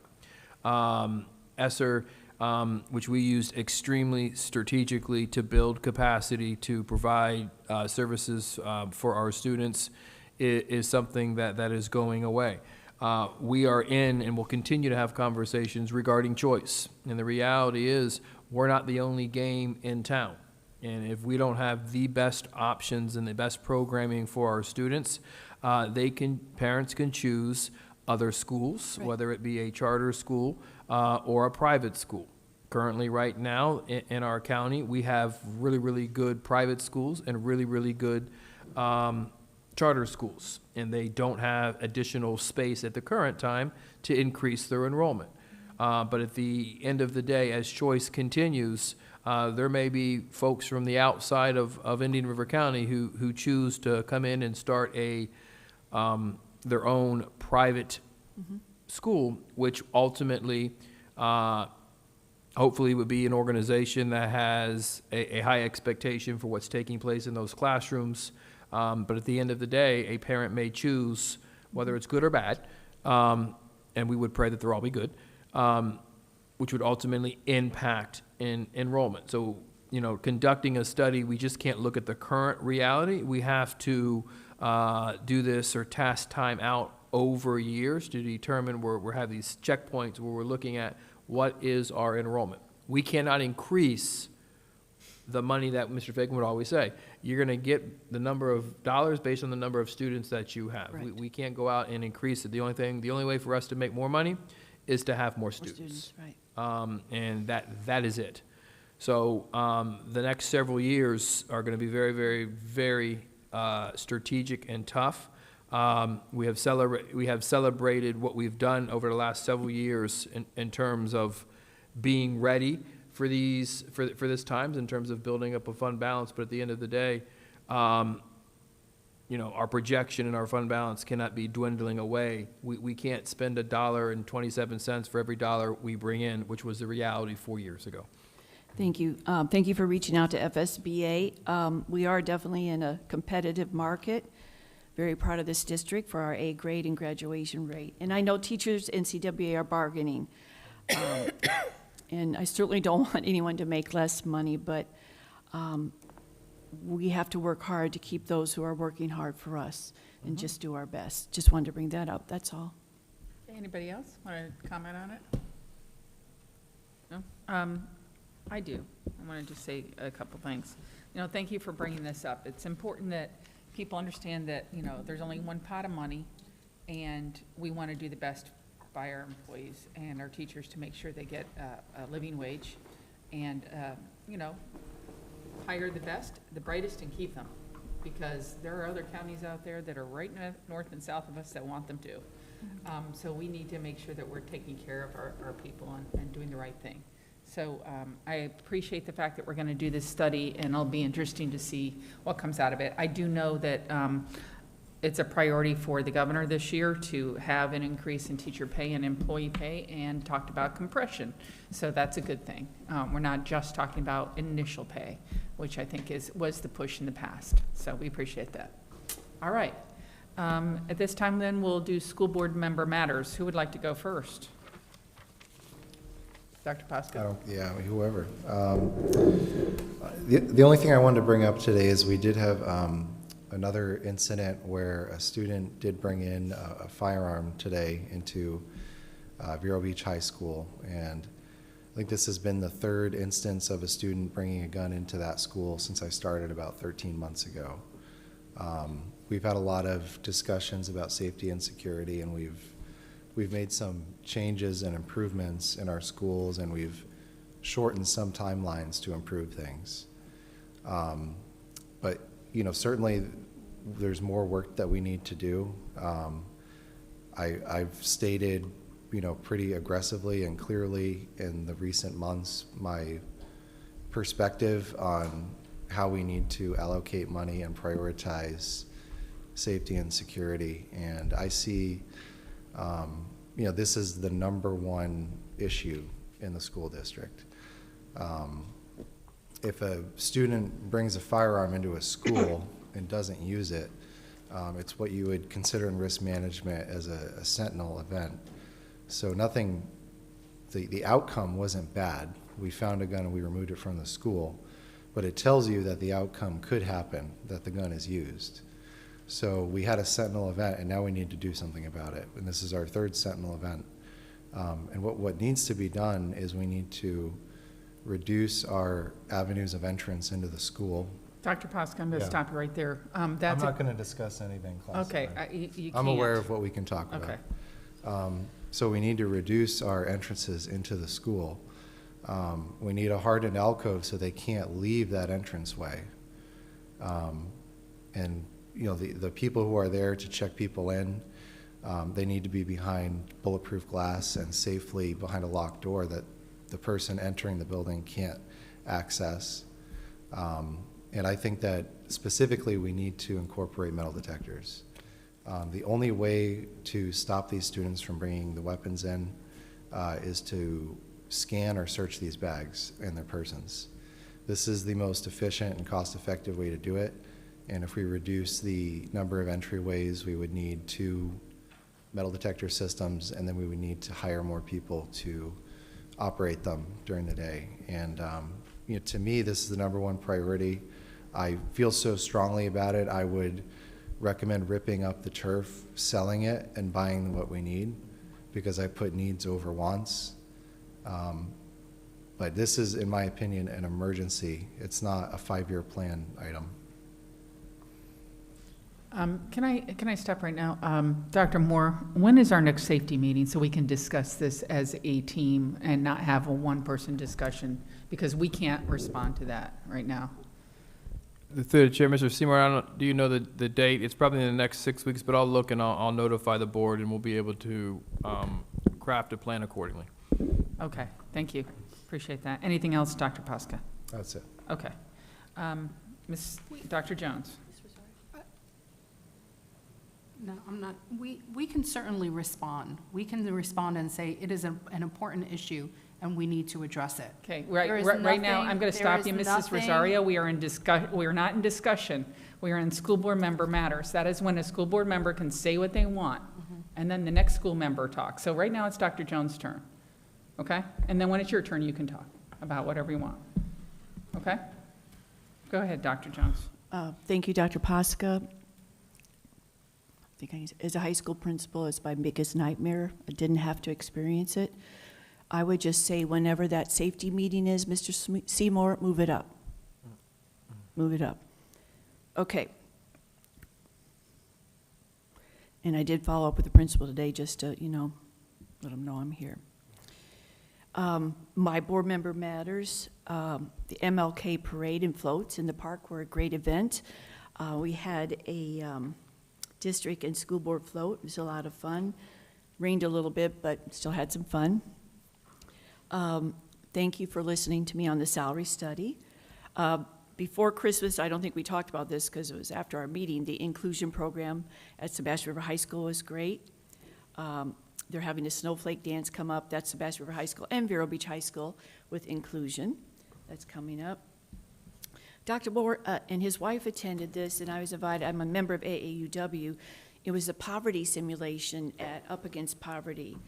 And Dr. Moore was on my team. And it was absolutely a wonderful simulation of how people deal with poverty and the money that they have coming in. Do they pay their mortgage? Do they pay their electric? And when we talked about this, one of the things that affected me the most is the number of homeless students we have. And the last average was around 450, 500. And when you think of homeless, you're not seeing them on the street, but you're seeing them in hotels, couch surfing at a cousin's house, in a car. And it was absolutely overwhelming to see what they had to do in order to make it work, yet send their kids to school and make sure that they're okay. And school was one of the best places for those kids to be every single day. The dinner at Captain Hiram's last Friday for our teachers and employees of the year was wonderful. Thank you to our attorneys, Napier and Rollins. I think they're 8th year supporting us. And then we look forward to Sebastian River High School this Thursday. And we'll be honoring all our teachers and employees of the year and announcing the winners.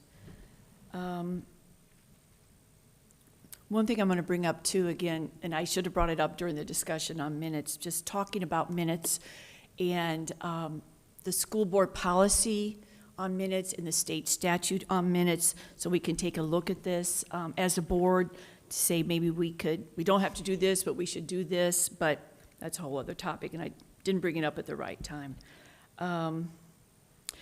Mr. Bass, track at the Jimmy Graves complex.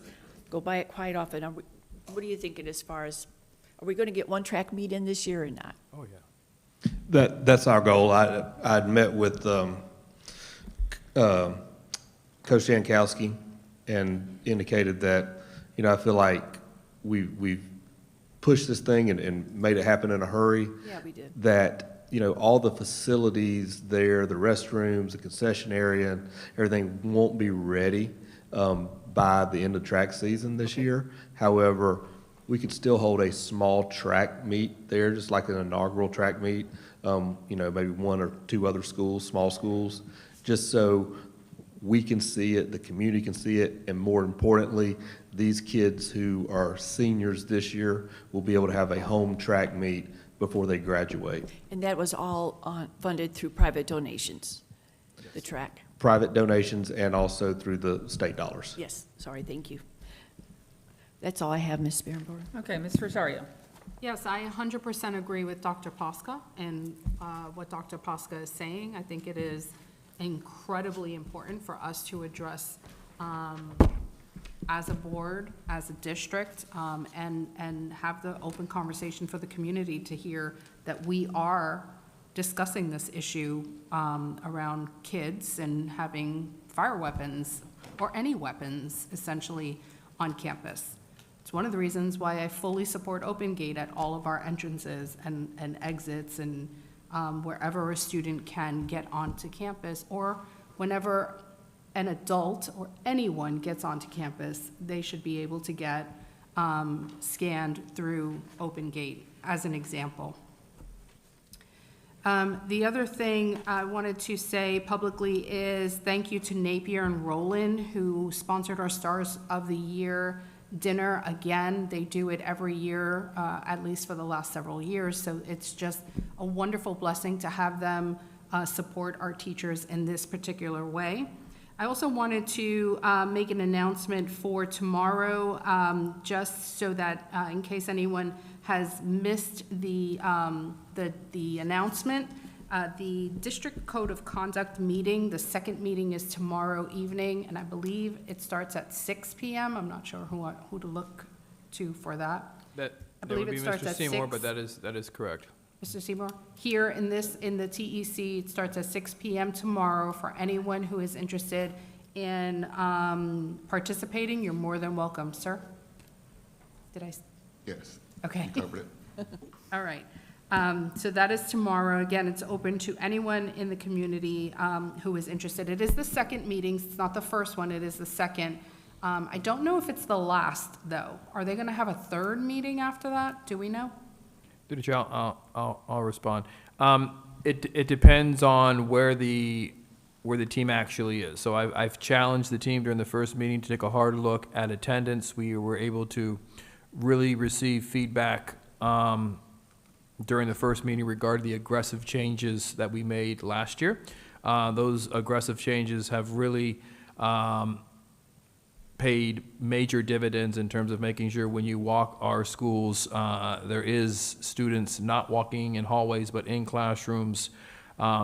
We've seen significant improvements. The cell phones that we took a very bold or aggressive move in saying in middle school they absolutely will be away, worked without a hitch. Now there are a number of students, because the consequences are severe, that have ended themselves actually in alternative education. Ms. Christopher, what is the number of students as of today that are in alternative education? Because I'll have an update tomorrow, but there were 14 last week. so 14 for what is considered a continuous disruptive behavior, warning after warning after warning, which I'm going to give credit to our principals. 4 years ago, that was the number one concern from principals. I know you have a code of conduct, but someone comes to this podium and they complain, and then I have to not uphold the code of conduct. Or someone comes and we're going to do what's easy for an adult. That no longer is the case. So we have made drastic strides in terms of that code of conduct, but I will, not get off the soapbox in terms of attendance. All the great instruction in the world, if students are not in classrooms, they cannot learn. And it is a major opportunity for improvement for us. We did see improvements last year. We've kind of maintained or become flat in terms of that rate of improvement. It's not improving. So it is something I've challenged that committee to look at. So if they're able to come to consensus that they're able to bring back a recommendation to staff and ultimately to the board at the conclusion of that meeting, then that will be it. But if not, they'll continue to meet. Thank you. Yes, sir. Just to let you know what the agenda is, there's going to be a 10-minute icebreaker overview for 10 minutes, student advisory focus group summary for 10 minutes, and review of suggested changes, 15, whole group discussion, 45 minutes, and closing 5 minutes. Very good.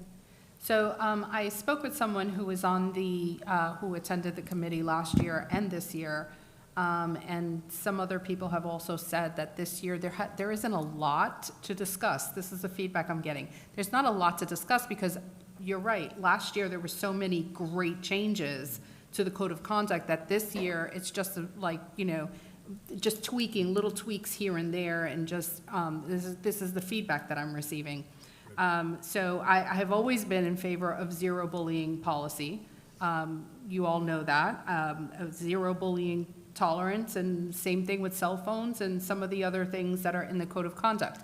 If it's in there for a reason, and there should be consequences for some of these actions. And I appreciate the changes, and I appreciate that we're sticking with it. I do appreciate the fact that that principals are following up with what has been changed last year for this year. But I have a concern that alternative might actually, we might not have enough seats. Alternative is very small. So if we're getting 14 in 1 week, not counting the others that have already been there. 14 over the course of the year for that specific Oh, I behavior. thought you meant just in 1 week alone. Oh, gosh, please don't. Okay. Don't Well, don't at wish that some upon us. point, you know, should we discuss, you know, the location of alternative? Just in terms of having this open dialogue and saying, where are they? I don't remember the last time that we've had this conversation. In fact, I do remember, though, several years ago, alternative, and Mr. Green, you might know better than I, alternative, when alternative was created there in its location, it was supposed to be a temporary site. It wasn't supposed to be permanent. And it seems as if it has been permanent. I might be wrong in that, but if that is the case, and it was initially supposed to be just a temporary location, maybe it's time that we start looking into, and you did your dissertation or your thesis on alternative ed. We all know that. You know, alternative education is something that I'm familiar with. It's not the same as what we have here in this district. The alternative that I'm familiar with gives students who are overaged and undercredited a second opportunity at a high school diploma, not a place where if you have had a discipline issue, that's where you go. This is an option. The one that is an option for students to go because they just don't want, they know that they cannot function well or succeed at a larger high school. So that's different. It's a different path. But what are your thoughts, Dr. Moore? And I would love even for you to just bring it back to us at some point, just to have a thorough understanding of where we stand with that. So, through the chair, and that's a absolute wonderful idea, but I can tell you the shift in terms of what we do with alternative ed over the last 4 years has been drastic. Mm-hmm. One of the moves I am the most proud of is the current principal at that particular school and the staff that he has brought into that space. They are doing God's work in that school, and they are truly changing lives. We have increased enrollment, while at the same time increasing the outcomes of children. So we have the right people in that specific space who are committed to a unique group of students who need the additional support and ultimately the additional love to get them back on track. In terms of space, you know, we're talking about students that we send there, but we're not talking about the students who earn the opportunity to return to their home school. So, Ms. Christofoli, how many students did we just return back who've done everything we asked them to do and got to go back to their home school? We had 17 transition at the semester. Yeah, so that's absolutely outstanding. So we're sending back just as many as we're getting there. So the program is in fact working. In terms of space, you know, every day I learn something new in the school district of Indian River County. I had never heard that that's a temporary space. It makes sense that it was identified as a temporary space, but we'll definitely have to look at that. We don't have an available space anywhere else, but as we engage in conversations in our next workshop, we're gonna have that conversation about schools and levels of enrollment. So that is coming to the board in a workshop near you. Okay. Mr. Bass may have something to. Oh. Chair, just one more thing to add. I think it's significant to also point out, we have had a handful of students and parents whose students have gone to the Alternative Center who have requested to stay there because of the environment. I think that also speaks volumes to what Mr. Brown and his staff are doing. Just want to point that out. That's exactly what I was talking about, where it's an option for someone to stay. It's an option for someone to say, this is where I want to continue the rest of my schooling. I want to graduate from this school. I don't want to go back to the tradition. I'm glad we're allowing students to stay, but think about how many other students that we have in the traditional high schools in R2 who don't have that option or who don't know that they can choose that. I mean, at this rate, even if you had 100 students, you wouldn't be able to place them where they are right now. But if they did have the option, I'm certain that we would get quite a few students to say, I don't want the larger school environment. I'd like a smaller school environment. And it's a no frills. You know, it's not, you don't have all the bells and whistles. It's just school as it's required, and then they graduate. It's kind of like expediting the graduation requirements. Yes, sir. Yes, just to piggyback off of what Mr. Bass has stated, I got to commend Ms. Krista Foley and Jessica Rojas, because there are students that go beyond what is expected, and at a certain point in time, they seem to come around. So that's when they have the opportunity to transition. And so we call those meetings just to look at all of the students that have changed their pattern, may have gone beyond the contract time, and are given a time and a chance to come up and say, okay, I've done better. Can I go back to school now? So that's how we transition a lot of those students. Madam Chair? Hold on, we're not in discussion. Oh, It yeah, is- so it the is a member- the last item that I have is, unless I'm okay with, if you wanted to No, go talk ahead. about this. The last item that I had a question on, obviously, the student artwork at the Vero Beach Museum of Art was phenomenal. It was gorgeous, everything that they did. But how long did their artwork, and I don't know who knows, how long did their artwork stay up in the museum during that display? So, Ms. let me try to answer so I could be mostly correct. I think the artwork there was there for 4 or 5 days, and now all of that artwork is in display in our office. The previous year, I think the artwork, just based on the shows that they were loading, it was there for a longer period of time. Ms. Becerra, how did I do? Wonderful. I was wondering, obviously, if there could be an opportunity for the Vero Beach Museum of Art. You know, oftentimes they have these long displays for months, actually, not just for a week, where every student in the entire district, including charter and including private schools, might be able to submit a piece of art that the Vero Beach Museum of Art would display as, you know, school art, or, you know, whatever they want to call it in their forum. I don't know who would handle that, or just throwing it out there. I think it would be an amazing opportunity for us to showcase what our kids do at a larger scale. But I just love that idea. Does anybody else love that idea? It's nice. We love the idea, but that art museum is constantly loading shows. So when I say Oh. they are bend over backwards generous to give us the time that they give us, they have been our partners in that aspect, and we obviously want to try to have it there as long as possible. I think they let them in for free during those 2 days, as well as the weekend, to come in and see that specific art show. and it is a tough ticket in town. So we're taking every inch on the wall that they would give us for as long as they will give us. Well, maybe we can try for a little few more inches. Did you want to say something because he stole the mic? Don't make a joke.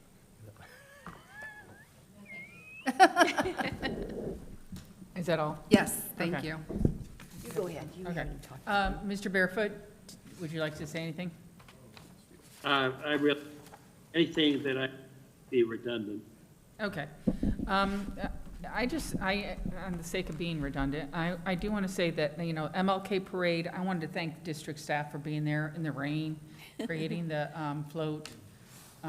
Thank you to Mr. Barefoot and Doc Jones for being there with me. I think it's important board members be at those things, and that's a big one, is MLK Parade. The Teacher of the Year and the Employee of the Year Gala Dinner, I drove back specifically from Tallahassee just to make sure I was there on time. Again, another thing I think board members should be at, so I'd like to thank Dr. Jones and Mr. Barefoot for being there as well. Thank you to Roland and Napier for sponsoring that yet again. They do it every year, and we had a heartfelt message this year, and it was really moving. So we have a gala celebration this Thursday at 6 p.m. at Sebastian River High School. I'm pleased to encourage all board members to be there to celebrate our employees and our Teachers of the Year. Extremely important, dress in your best Mardi Gras outfit. Well, just suit and ties is fine. Okay, suit and tie, dress up. And then I talked about all the bills that are kind of going forward with education. One that I forgot to mention that's kind of interesting is HB 1403 is the school choice bill that's up this year, and it repeals the Hope Scholarship. And I know some people are very worried about that because the Hope Scholarship gives somebody that's been bullied a chance to take that money and go apply it towards another a private school or whatever. But that is not the case, really. What is happening is it's incorporating all kids and all scholarship opportunities. So you don't have to be bullied in order to get the scholarship. That's what they mean by that. So I wanted to make sure people understood that because people are already starting to get upset about the Hope Scholarship being removed, but that's not the case in that respect. Also, we have a lot of book titles on the wall. What is going on here? Just curious. It's really nice. And This is how we're kicking off. This is Literacy Week, so this is what we asked our lower grade students to participate in. So they've captured and drew or wrote down the title of their favorite book, and as you can see, we were able to pretty much fill the entire lobby and boardroom with all of the favorite books of our youngest students. Great. It's nice to see that, and we appreciate that. And it makes the room a little homier and warm, and we appreciate that. All right, with that, I believe we have everything done. I just want to make sure that I've got everything in order before we gavel. What's called the Three Body Project right now.